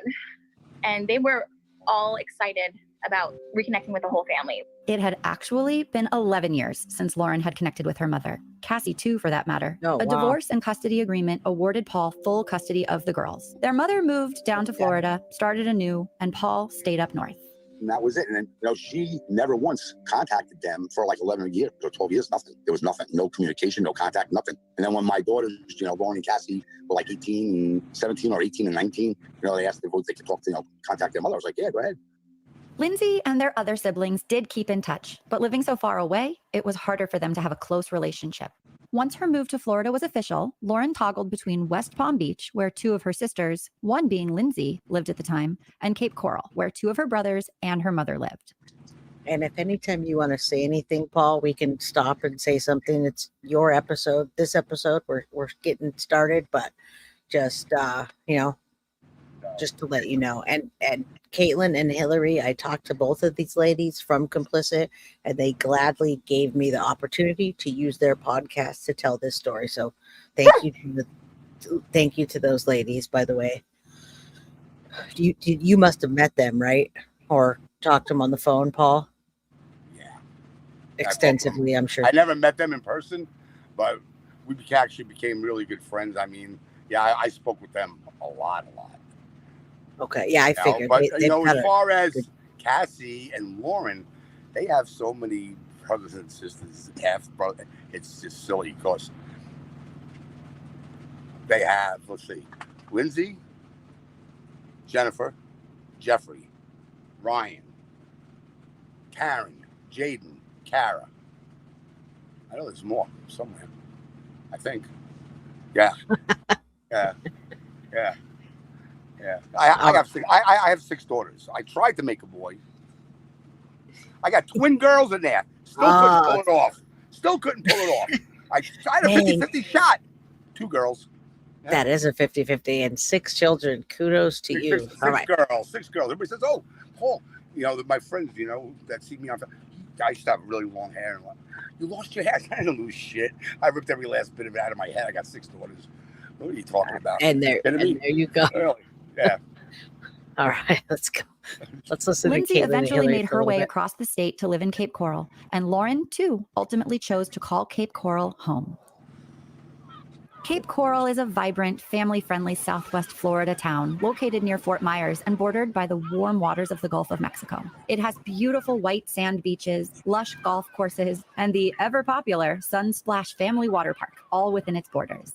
The Cape, as the locals call it, has more than 400 miles of navigable canals, some leading right out into Gulf waters. Basically, it's its own little island, and there's even a lot of signs that say, keep it in the Cape. They want you to dine there, shop there, eat there, stay there. There is a lot going on. I mean, really, there's no reason to leave. There have been months and months that I would be like, man, I haven't even left Cape Coral, and there's just so much out there. So then there's also the beauty of it. There are really, really, really beautiful houses, $1 million houses on the water. There's, of course, a few other bad areas. I want to say it's mostly middle class though. And yeah, there's a bunch of canals. They even say that there is so much waterway and canal, so many people get lost because there'll be a Southwest 15th Street and then Southwest 16th Street will be on the other side of the canal. So you don't even know how to get over and back around. It's very confusing.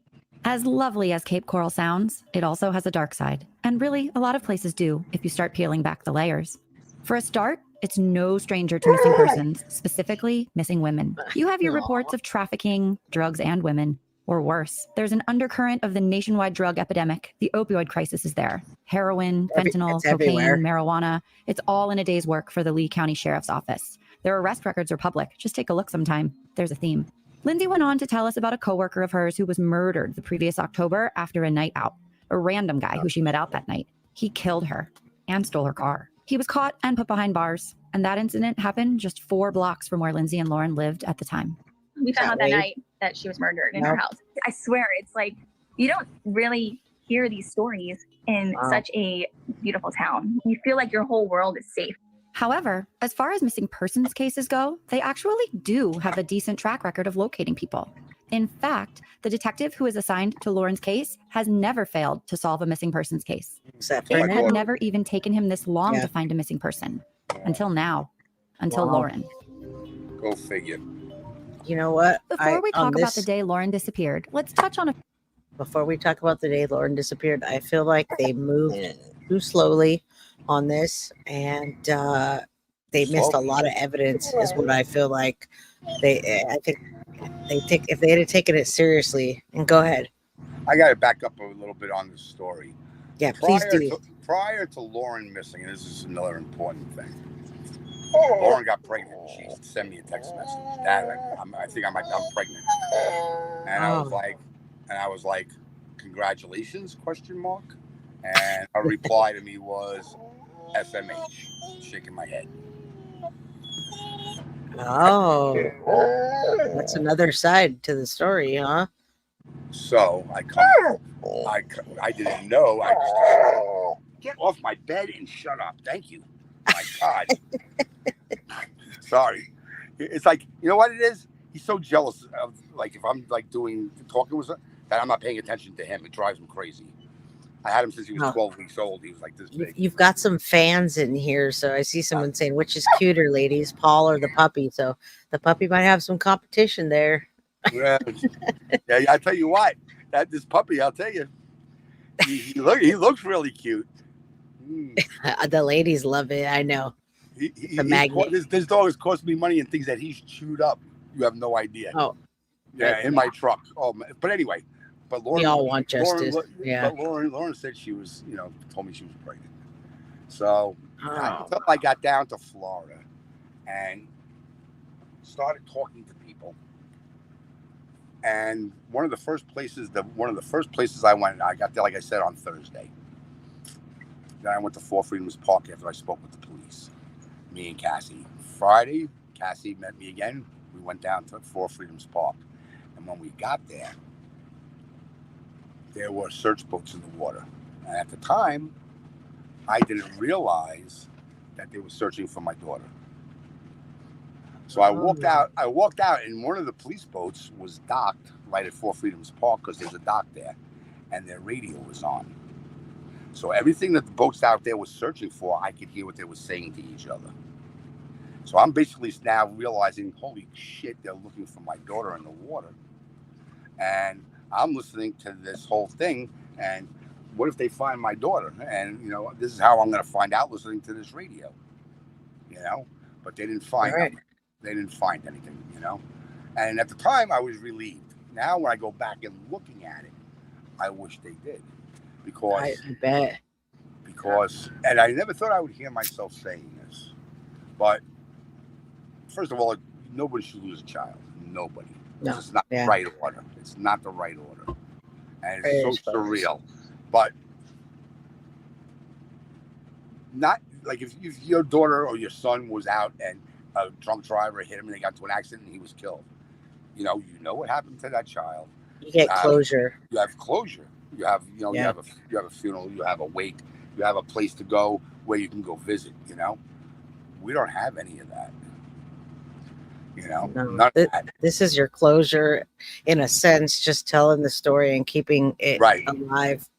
Right. So after I left, like I said, I left on Thursday. That was Friday.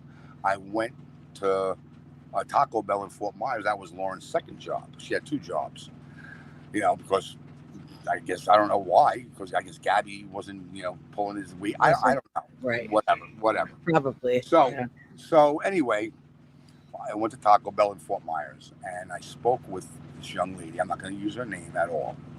And she's like, there was this guy coming in here. She was an assistant manager. And I'm not going to say his name either. And he was hitting on your daughter over and over and over and over again. She gave me his name. And then she goes, oh, by the way, here's Lauren's check. She never came and picked up her last check because the last time she was Baker acted, they fired her because she didn't show up. No phone calls because she couldn't. Right. So no call, no show. They had no choice. They fired her. And I'm thinking to myself, when she handed me that check, I knew that I would never see. I knew on Sunday when I didn't hear from my daughter, on Father's Day, but that just, put the icing on the cake that she didn't go there and pick up her last check. And, the kid needed, she didn't just, pick up and leave. But anyway, getting back to this guy hitting on her, she said, and Lauren, it was kind of, he kept on pushing him away. And then the guy started hitting on me. And she goes, I saved all his text messages and his voicemails. And she sent them all to me, which I had. Anyway, so I do a background on this guy. And guess what? He was arrested twice when he lived in Miami for, guess what? Human trafficking. Oh man, that's big in that area, right? Oh my God. So now I'm thinking this is a really good possibility that she was trafficked. Right. It I is. went to Detective Jones and I handed that over to him. And I knew who this guy was. I knew what business. I knew where he lived. I knew where he worked out. Right. At what gym. Right. And I said, Oh, I'm giving you Detective guys Hall. all the freaking. I'll give you all of the credit. I won't take a freaking bit of credit. But here's this dude. This is what the deal is. This is his name. You need to talk to him. So later on that day, he tells me he's back at the thing. He talked with him. And he said, I said, so what do you have to say? He goes, nah, Paul, I just didn't get that feeling from him. I said, what are you talking about? The guy was arrested twice For trafficking. He goes, well, I asked him, can I see his phone? And he just handed it to me. I said, well, do you think he handed you his burner? Right. I kept on saying to him, like, do I look like a fucking banker to you? Do I look like some 9-to-5 guy who was so freaking naive that has his head doesn't up his know ass, shit? that doesn't know shit about fucking anything that goes on in the streets? Right. I said, stop Right. talking to me like I'm fucking stupid because you're insulting me. I said, and so he handed you some phone, and because of that, whatever phone he handed you, Right. you're convinced that he had nothing to do with it. Well, him and your daughter were actually hanging out together at times. I said, really?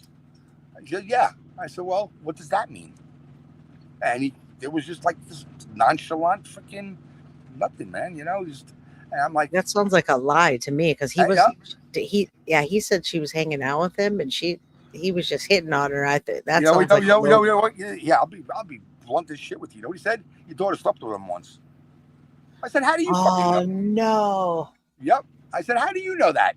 That's what he told me. I said, oh. You know what that well, sounds like? DNA. It sounds like you're trying to, if they find DNA, he has a Right. reason to say Right. DNA. I said, so you believe a guy that was arrested twice for human trafficking that he's telling you the truth?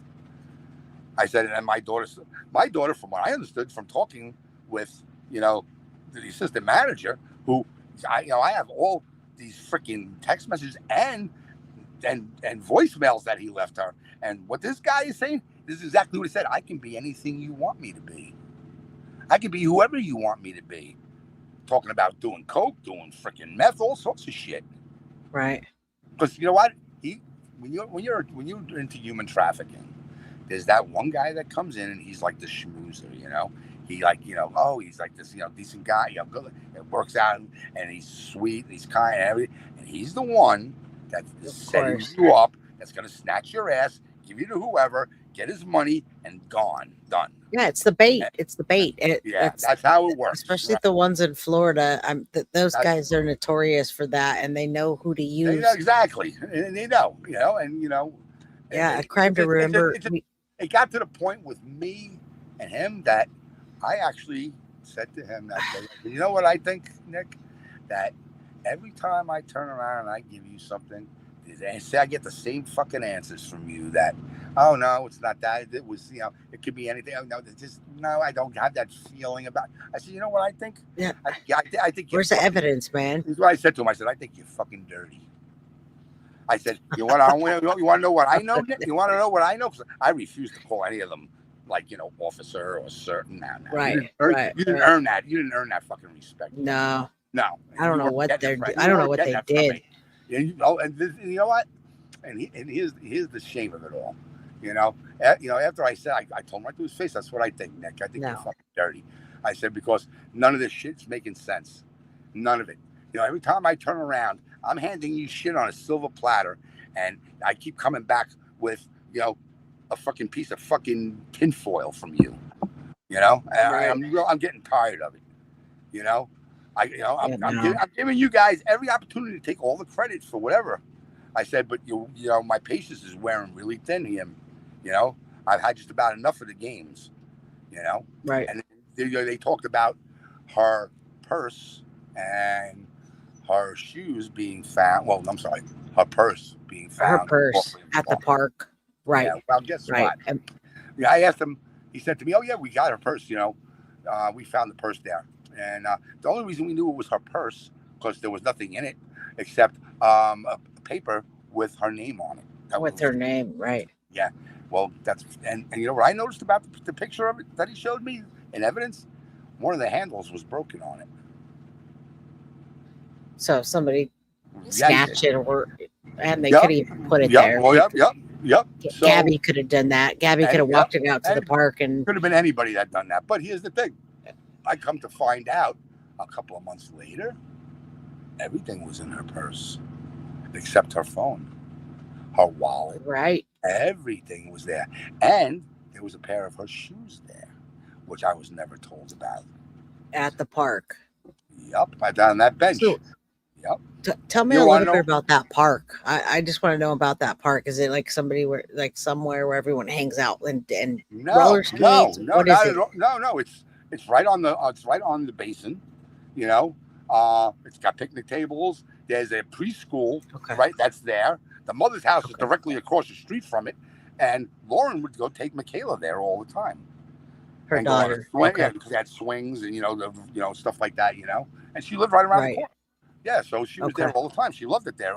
She would do her meditation there because she liked to meditate.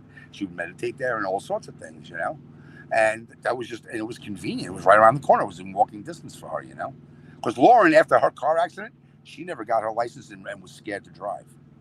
Okay. So she took a bus everywhere.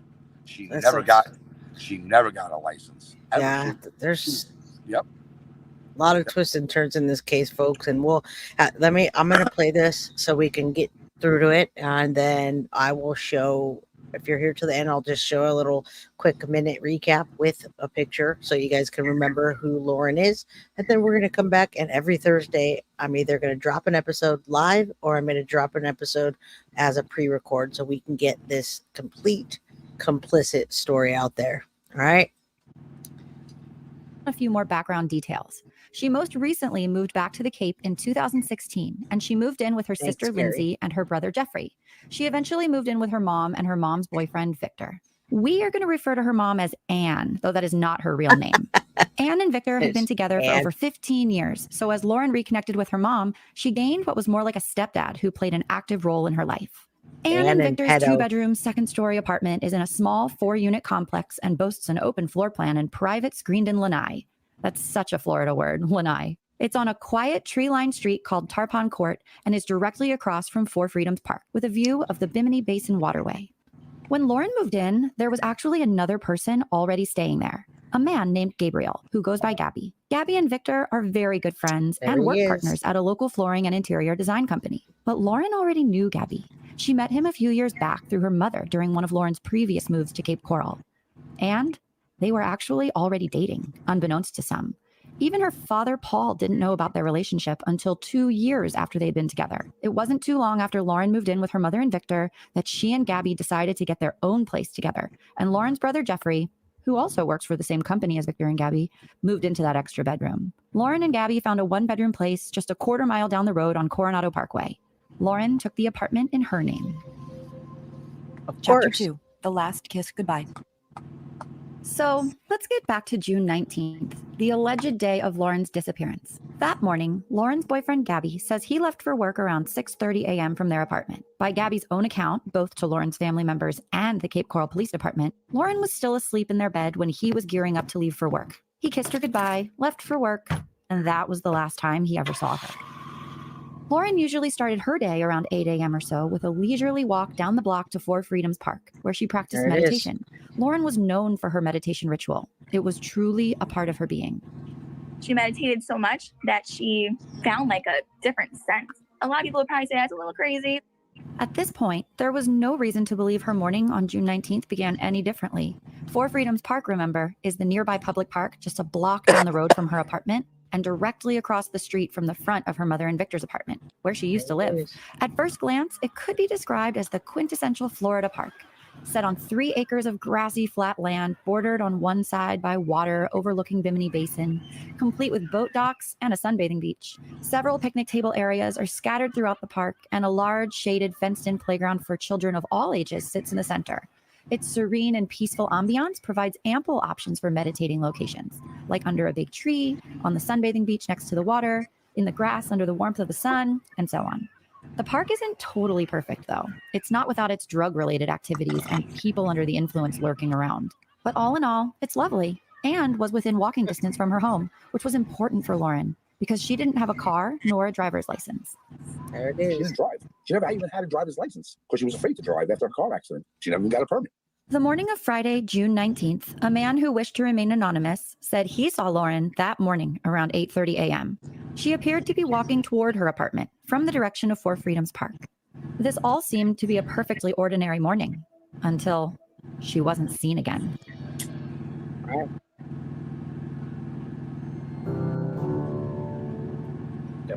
It's the music. Hi, it's Martha Stewart. No, we don't want to hear from her. Victor lived nearby, just down the road. That's an ad. Lauren's Aunt Sue, who is Hi, Sam's Martha. sister, found it odd that Gabby's conversation with Paul happened prior to any contact with local family members. And he never even called my sister to say, is Lauren there? He just walked in the house and called Paul right away and said she's missing. Next day, I called him back, which is Saturday morning. And he said, no, she never came home. I'm at work. I'll call you when I get home. So my daughter, Cassie, called the police department and did a wellness check on Lauren on Saturday. And a policewoman went down there. And then she called me while she was at the apartment out in front and said, listen, I just knocked on the door. I saw somebody peeking through the blinds. I couldn't tell who it was, but they won't open the door. So I said, really? I said, kick the door in. They're like, can't do that. Don't have probable cause. Paul called Gabby Saturday evening around 5:00 p.m. Eastern Time, and still no one had heard from Lauren. Gabby told Paul he had looked for her a couple of places around town after work, but was unsuccessful. Under the I bridge. said, when she gets home tonight, as soon as she gets there, I'm getting really worried. I expect a phone call immediately from her, if not from you or both of you. He goes, I'm not going to be here. I'm spending the night at my friend's house. I was like, hold on a second. I said, the girl you're supposedly in love with and engaged to has not been home and is missing. And you're not going to be there or go looking for her and see if she comes home or look, you're doing anything. You're going out and hang out with your friend. I said, I got a big problem with all of this. Then Sunday rolled around, and still no word from Lauren. It was Sunday the 21st, which was Father's Day. And my dad called Gabby again and was like, hey, like, did Lauren come home? Have you heard from her? And he was like, no. And my dad kind of knew something was wrong because Lauren didn't call him for Father's Day. And like, Lauren's not a person to miss a holiday, especially not Father's Day. Like, my sister and my dad have a really good relationship and they always, check in. So at that point, like, I had actually reached out to Victor and Gabby and asked them, like, can you please just go file a missing person report? Like, it'll take 15 minutes. I'm like, you don't even have to go there. We can. All right, real quick, I'm just going to interrupt this, Tiff, and everybody. So if you're rewatching this is a podcast that we're bringing back to life. So there's no camera footage that we're going to show right now. I'm going to bring this whole series, each episode, to you guys. Sometimes it will be pre-recorded and sometimes it will be with Paul or whoever wants to come on and listen to it with me and answer questions. So no camera footage. We'll bring things as we can. I think I've showed everything that I could in the last episode. There's not a lot except from the local news on this. So we're going to bring it back. Just so you know, Tiff, that's what we're listening to now. All right. We're halfway through. You can send the cops to your house and you can just do it there. So Victor had like made a big stink about it and was like, yeah, I'm heading over there now. I can't just jump when everyone asks me to. And I'm like, I don't think I'm asking for much. Like, my sister's missing. I'm just asking you to go, check. I also didn't know at this point how close in proximity they lived, like 2 blocks from each other. I actually got into a really big argument that day with my mother and with Victor because they pretty much made a joke about her being missing. Victor got to the house and I was like, okay, like, was Lauren there? And he was like, no. And I was like, okay, well, like, did you check thoroughly? Did you check in the bed? Did you check in the closet? Like, did you check in the bathroom? Like, just making sure that they actually like walk through. They didn't just like poke their head and go, hey, you here? And then like at that point, Victor made a joke and he was like, yeah, I even looked in the refrigerator and under the sink. And I'm like, okay, like, it's not a joke. Like, it's not funny. While Cassie was becoming frustrated with her mom and Victor, Paul was becoming equally as frustrated with Gabby. Also that day, Gabby lied to my father and said that when he got to Lauren's apartment, he called the police and they just didn't come. And then my dad called the police station. They were like, they never called us. And then we found out it's because Victor said, don't call the police. I don't want to get them involved. After many words, shall we say, with Paul, Gabby did end up filing a missing persons report in person at the police station that day. I said, you're a lying sack of shit. I said, you have an hour to get down to the police department. I don't care if you take a skateboard. You got to crawl, whatever you got to do. I said, within an hour, I better have a case report. And I better have a missing persons report. I want a picture of it. I want to text it to me. And I hung up the phone. And about an hour and a half later, I got the case number and a missing person report. Here's Cassie reading the missing persons report as filed by Gabby that Sunday, June 21st, 2020. Pathetic. This is exactly what he's written. I spent the night of Thursday with my girlfriend, There Lauren it is. Dumolo, at Coronado Parkway, apartment 1, Cape Coral. I left to work in the morning. When I returned around 10 p.m., she was not there. I called the police and was told I have to wait 48 hours. I received a phone call from Lauren's dad, who wanted me to file a written report because he does not live in Florida. He wants a case number. That was a missing persons report. That's why, because you told him to. He didn't want to get his ass beat. Here you are, BPN. There you are. No commercials for us. See what was going on for themselves. The two sisters didn't feel like enough was being done to help find Lauren. On Monday, my dad called Cape Coral Police Department and they had no update. And they were like, oh, and the girl that filed it isn't here until Wednesday. So there's nothing we can do until then. And then I went down on Tuesday because I got just tired of waiting. At this point, we had not heard from Lauren in 5 days. And a lot of people say June 19th, but I say June 18th. That's the last time I had any kind of communication with her. Me too. So then Tuesday comes around and finally I'm sick of waiting and worrying. So I drove down to Cape Coral, and at that time Lindsay was still living down there. And I told Lindsay I was coming, but before I went to Cape Coral Police Department, I stopped at the sheriff's office to see if we could elevate this to what we can do to get people out searching and looking. And at that point they told me, it's out of their jurisdiction, and they pretty much told me there's nothing that they could do at that point. So at that point I called Lindsay and I was like, okay, I'm heading over to Lauren's house. Can you get the key from our mother and Victor? As soon as she arrived in Cape Coral, about an hour drive from Matt's home, Lindsay and Matt got the spare keys to Lauren's apartment from Anne, who, remember, was just down the block. Lindsay and Matt met Cassie, who had just traveled 3 hours across the state. We went and got the key from my mother. My mom was very adamant about, I need that key back. That's not my key. So I picked up the key from my mom. We searched her apartment. We got to Lauren's apartment, and then we called the police to do a wellness check. But with all of their nerves and the anticipation of finding their sister, Lindsay and Cassie could not wait. And the three of them, Cassie, Lindsay, and Matt, entered before the police arrived. There was nothing fascinating in the apartment. It was uneventful. All of her work clothes were there, all of her work aprons, her work hats, her name tags. It was unremarkable. But then they found something kind of remarkable. They found a cell phone in the apartment next to the bed, but it was turned off and wouldn't power on. They had no way of knowing if it was Lauren's, so they held onto it, intending to give it to the police later. While Cassie, Lindsay, and Matt were inside Lauren's apartment, trying to search for clues and awaiting the Cape Coral police officer, Gabby showed up to the apartment. Unexpected, unannounced, to retrieve his television. One interesting thing to make note of is that Gabby no longer had his own key to the apartment. The key that Lindsay got from Anne was Gabby's. According to Cassie, on one of the occasions she spoke with Victor, he told her that Gabby, on Sunday after leaving Lauren's apartment, after his words with Paul, and after Lauren had been missing for 2 days, gave his key to Victor and said, I'm done with this. And then a few days later, he showed up to the apartment when people were there and it was unlocked. Gabriel pulled in. We're like, hey, what are you doing here? And that's when he goes, oh, I'm just going to grab my TV because obviously she's not coming back. But since Gabby brought up the topic of electronics, they wanted to know whose cell phone they found. Remember, it wouldn't turn on. Matt was like, hey, whose phone is this?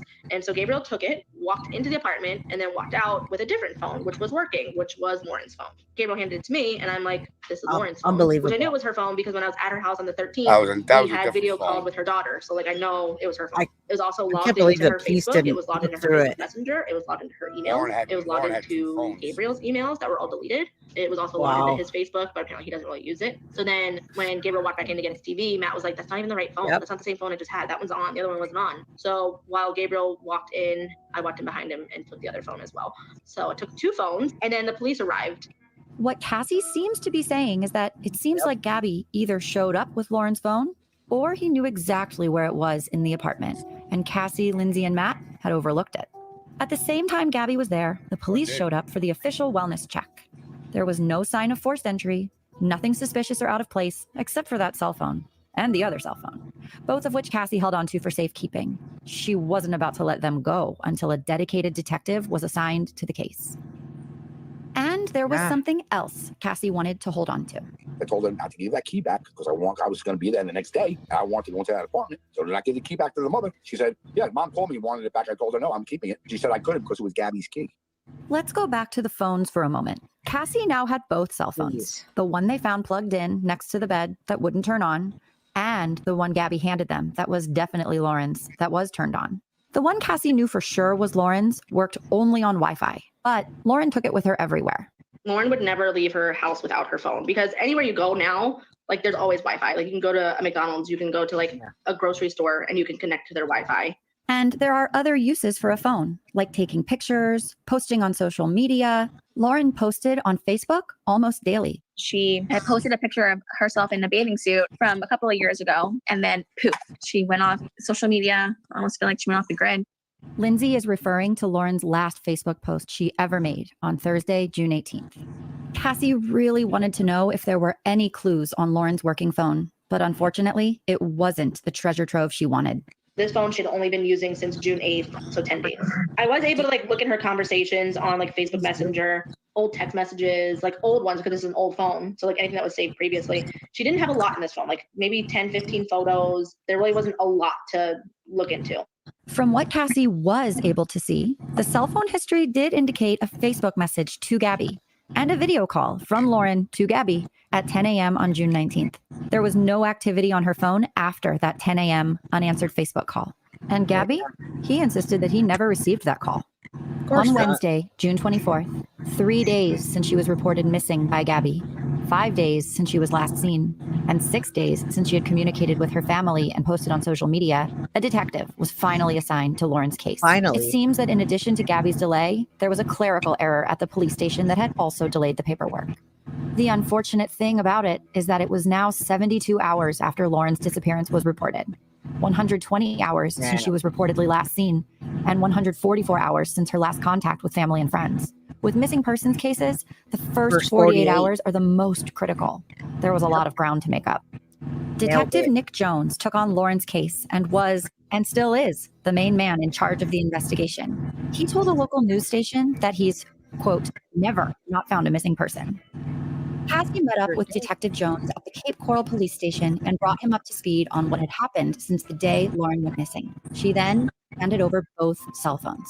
At that point, Detective Jones bumped up Lauren's case from missing to missing and endangered. The "and endangered" is added when someone leaves without their worldly possessions, as if intending to return home. The fact that Lauren's cell phone was left behind was alarming.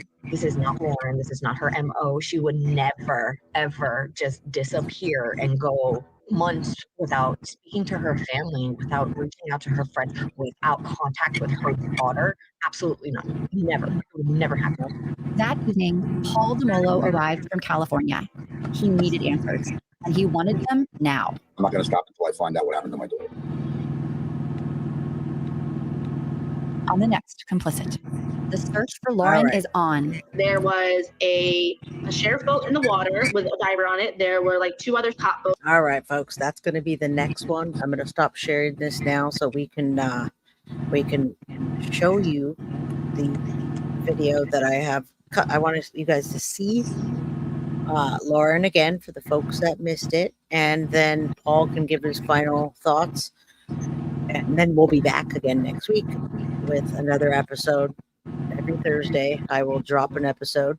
So thank you to Complicit for sharing their podcast. Thank you, Paul, for sharing. We put us up here and we'll watch the news clip so you guys can see. Yeah, 4 years later, and Sweetie Brookahire says, Jay, tell Paul I have something to do. I have something to do. What's her FBI number? It's on the paperwork. So we can get that to you. We'll get, Sweetie, email me and we'll take care of whatever you need. All right. Let me play these clips so you can see, and then we'll say our final thoughts. All right, 1 second. I have 2 clips so you could see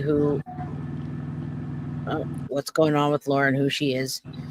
And this is our first episode of Guilty of Crime in the Dark.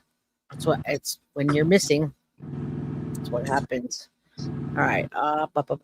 Here it is. All right, folks. This is Lauren. Yeah.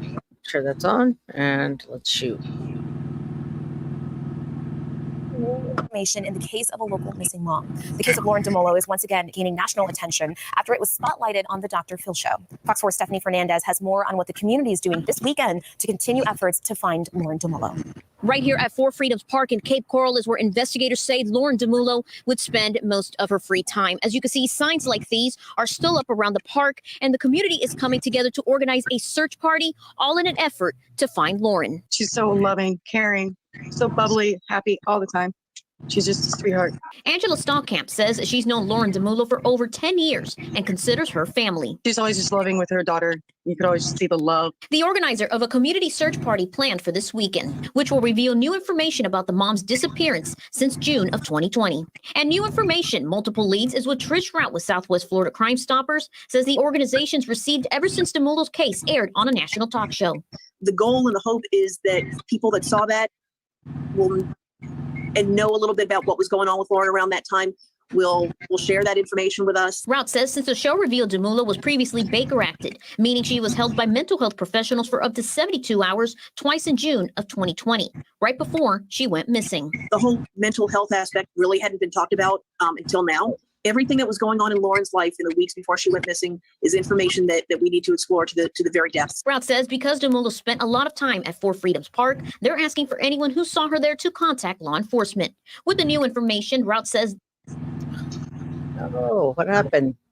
Says this could help investigators solve the case. Now we're going to the next level and saying, here's what we know what was going on in Lauren's life in the few weeks before she went missing. Reporting at Cape Coral, Stephanie Fernandez, Fox 4 News. Stephanie, thank you. And if you All right, so I don't know what happened, but my StreamYard just kind of crapped out. Am I frozen, everybody? You disappeared. I can't even see you. Oh, no. Hold on. I'm going to have to reload.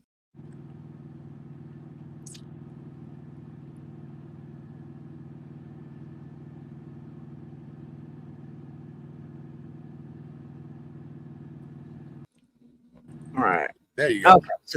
Okay, so there we go. Sorry about that, folks. That means that when that happens, that means it's time to wrap things up. Can I say one thing? Absolutely. We love you all. Thank you so much. We're back. The phone that was one of Lauren's phone, but that wasn't the same phone that she texted on that Saturday. Lauren had another phone. Right. She had two phones, and I want to. I need to show you guys something, okay? Please. All right. So you have an idea of what and who Mr. Gabriel Pena is. Yeah, I was going to show a picture, but then my... I'm going to show you. Out. This is... Because there's more about Taco Bell I needed to talk to you guys about, which we'll do on the next show. We will, and you can come on the next show if you want to come next Thursday. Let's do it. I'll be here. I'll be here for every episode. Okay. Hey, then I don't have to talk to myself. This was the end of May. Thank you, Adam. And the first time Lauren ever, she took these pictures, and this is her hip. Right there. Put it to the side a little bit. Nope, can't see it. Okay. Nope, you got to back it up. And then turn it. Can't see it? No, you can email it to me and I can show it. I'll email it to you. But she sent me 3 pictures of what he did to her. Well, if you shoot it off right now, I can tell you exactly what she said. Yeah.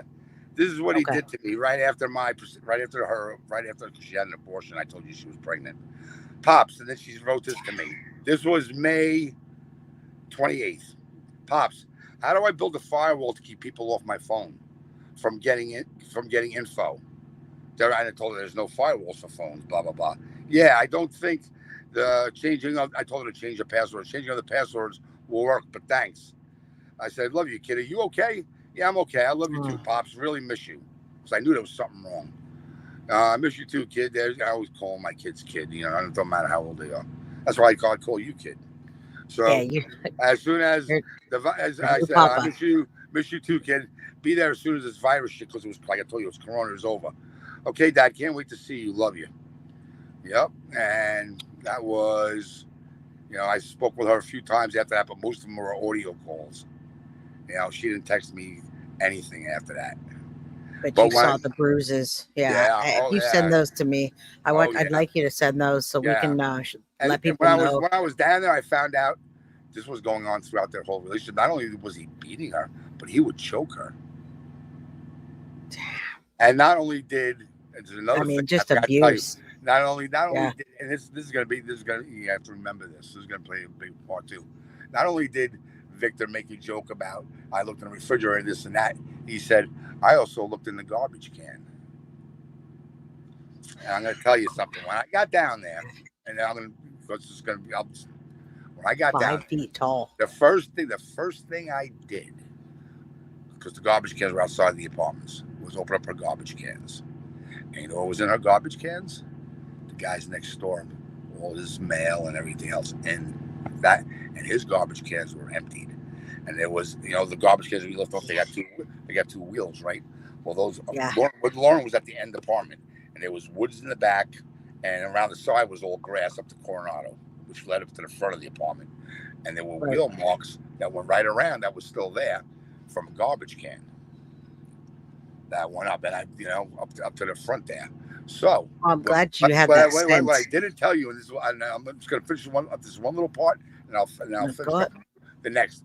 When that same day, the kid that lived next door came outside to throw garbage away while I happened to be there. Well, when Lauren called me that last time, before she was Baker acted and walked outside, she was telling me about those people that lived next door just moved in there. It was a boyfriend and a girlfriend. And she said, that the girlfriend was constantly giving her a hard time because she was jealous of Lauren. Because her boyfriend, when he got home from work, would go outside and Lauren was sitting out there smoking, would go and hit on her. Yeah. I don't know if he was sitting on her, probably. Right. A lot of women get jealous. Blah, blah, blah, blah, blah. But then when they started getting into arguments, her and this girl that moved in there, then the boyfriend was taking his girlfriend's side. She said, Dad, he's a piece of shit too. He tells me, blah, blah, blah, blah, blah. And then, he throws me under the bus, basically when, she's giving me a hard time. I said, really? I said, okay. So now when this kid came outside, this was Monday morning. And he came outside, and he has a Harley sitting out there, and he doesn't know me from a hole in the wall. And so I said to him, hey, nice bike, man. And he goes, oh, thanks. So I said, yeah, listen, my name is Paul Dumolo. I said, what's your name? I already knew what his name was, but he told me. I said, I'm Lauren's dad. I said, have you ever heard anything over here? A lot of arguing, or because my daughter's been missing. No, just a normal kind of stuff like any other couple. I said, really? He goes, yeah, we just moved in here about a month ago, me and my girlfriend, but she moved out 2 weeks ago. I said, you and your girlfriend just moved here, and she's already moved out on you? Yeah. I said, why? He goes, we were just having some problems, but I already, I'm sure it had to do with Lauren. So I said to him, did you and Lauren get along? And he said to me, oh, yeah, she was so sweet. Every time I'd come home, she'd be out there. We'd be talking, blah, blah, blah. Now I caught you in a lie. Because my daughter told me that you didn't get along with her. Right. Yeah. So later on that day, I go back to the apartment again because I'm looking through the woods. Who shows up at his apartment, which was really freaking weird? Stanley Steamer. And his apartment, cleaning his apartment. Yeah, I know. And I was like, you got to be fucking kidding me, I'm going. And I'm imagining we're going to hear all those twists and turns throughout the episodes, right? Yeah. Well, I called up, the manager of the apartment, because I met her earlier, and she's like, oh no, he just there because his parents are coming to visit from out of town for a week, and he wanted. Well, why wasn't that done prior to them moving in? Why is that being done now? And she didn't have an answer for me. So now I caught him lying to me, and I'm going to tell you how that's going to play into a role of things. That in the garbage can, okay? Because the next thing is whatever. You'll enjoy it next time, I'm sure. Yeah, we're gonna delve into it. That's why we didn't. That's where I'm leaving that off on. Yeah, let's leave it off on that. I don't leave no stone unturned, really. And I see that, and I think most of the Complicit podcast is based on what you're telling them, and obviously, I mean, you know the backstory more than anyone else could. So, so everybody that's here, thank you so much. I think was it Sweetie or anyway, people are going to email me. Our whole point is to get this out there. We don't want this to be a cold case, and we don't want this to be one of the unsolved cases. And I do have to say that police department is pretty terrible. And if you watch the show on Friday with Wade Wilson, I'm gonna have the girlfriend got beat up and bit in the face by Wade Wilson before he went on his spree. Not Mila, but another girlfriend, and they didn't do anything about it. I believe Wade Wilson, he did bring up my daughter because he said he knew what, things about what happened to my daughter. That was before he went to trial. I think he was looking to get like a plea bargain out of it, get some time off or whatever, whatever, or not, at least not the death penalty. And, yeah. Nick Jones, and all he asked out of Nick Jones was, before he into him, he wanted a hamburger and French fries. And you know what? Nick told him no. So he didn't give the interview. No, I bet. And that's how it is. That's how so much corruption there, folks. Just wait until Friday. Really? You can't go to fucking McDonald's and spend $1 on a fucking Happy Meal or some shit, really? Are you kidding me? Hey, and this guy's got information and you won't bring him a fucking hamburger? Just wait, folks. You guys think we just got started, and it's better. You know what? I'm going to write a fucking book. I really am. And all the money that I make off of that freaking book, you know what I'm going to do? I'm going to do, first of all, that whole 48 hours thing about with an adult that, is missing, you have to wait 48 hours. That's bullshit. Because in the state of Florida, there is no 48-hour waiting period for an adult. No. But the first 48 hours is the most crucial to find any evidence. I'm talking about Jay filing a missing persons report for an adult. Oh, they make you wait? Remember Gabby said that he called and they told him you have to wait 48 hours before. I heard the crucial portion of Florida. In the state of Florida, with teenagers, because a lot of them run away and they finally come back. But with an adult that has a schedule that goes to work and they're back. There is no, when something like that happens to an adult, there is no 48-hour waiting period on a missing persons report. And if the cops did tell him that, they lied to him. Well, I wouldn't put anything past any of that. And Paul should definitely write a book. We'll get through this series and then we'll see what happens because people want to help with whatever they can. And somebody's talking about reaching out to the governor. Let's see what we can do. That's why we're here. Oh, and that lady about the FBI number report or whatever. Thank you, Carrie. The FBI wouldn't do nothing. So I was told by the Cape Coral police, the only thing they did was DNA after the cadaver dogs hit on Gabby and Victor's work van, and they sent stuff out to see if there was a DNA match on a rag that was found that had blood on it. But the FBI, even if somebody's trafficked in the state of Florida and they're taken from Cape Coral and they're brought down to freaking Miami, they won't do a fucking thing. You have to be brought over a state line for the FBI to get involved. How fucked up is that? Right? The whole I can't even express it. And we're going over to a state line for the FBI to get involved. Yeah, no, it's the truth though. It's the truth, and it's unbelievable with all of the things that you guys are going to hear in this case that the police still haven't done anything, and they missed so much evidence. I don't even know 4 years later, unless they. And I hate to say this, and I know you'd rather have a closure, but unless they find a body, they're not. There's no body. There is no body left. You think there's no body left? There's bones. Well, even if there's that, of course. From what they're not even going to find that. Yeah, they're not going to find anything. The Gulf of Mexico is right there. Remember that. Well, yeah, you're right. They're not going to find nothing. Carrie's going to send me some pictures, and next time I will. I'm going to send her the pictures right now. Send me pictures, Carrie. Send me pictures. I want to show you guys the area on the next show, and then we're going to do, the next episode, and it gets deeper and deeper. So everybody, I love you. I'm going to go hang out with my daughter again. We're going to go do some more snow cone night, and Paul, I will talk. I want to thank everybody very much. Yes, please. for being here and for, listening, and, your input is definitely welcome. If you have any ideas or anything, I'm open to any suggestions, I really, whatever, whatever, or And if you guys they have, are. Yep. If you guys have any ideas or maybe that I haven't thought of, or, please feel free to, you can hit me up, on here, or, you can email me if you want also, Yeah, so I put my email, and I will also pass yours You on put to mine on? email me. Okay. Yeah. Thank you. Yeah, absolutely. Absolutely. Thank All you right, all very, very everybody. much. We're going to see you next week. Keep thinking about this case. There's a lot to get into. And on that note, I love you all. Have a good night. Be Love safe. you guys. Thank you so much, Jay. Thank Good night, you, guys. Paul. Thank you. Talk to you soon. Okay. Thank All you. right. Guilty of crime. I want to thank you for watching. If you enjoyed my content, please share this video, like, and subscribe. You can also follow me over at Facebook, Instagram, TikTok, X, or Gmail. If you'd like to donate to my channel, you can use Cash App or Venmo or PayPal. Thank you very much in advance. Guilty of crime. Are you guilty?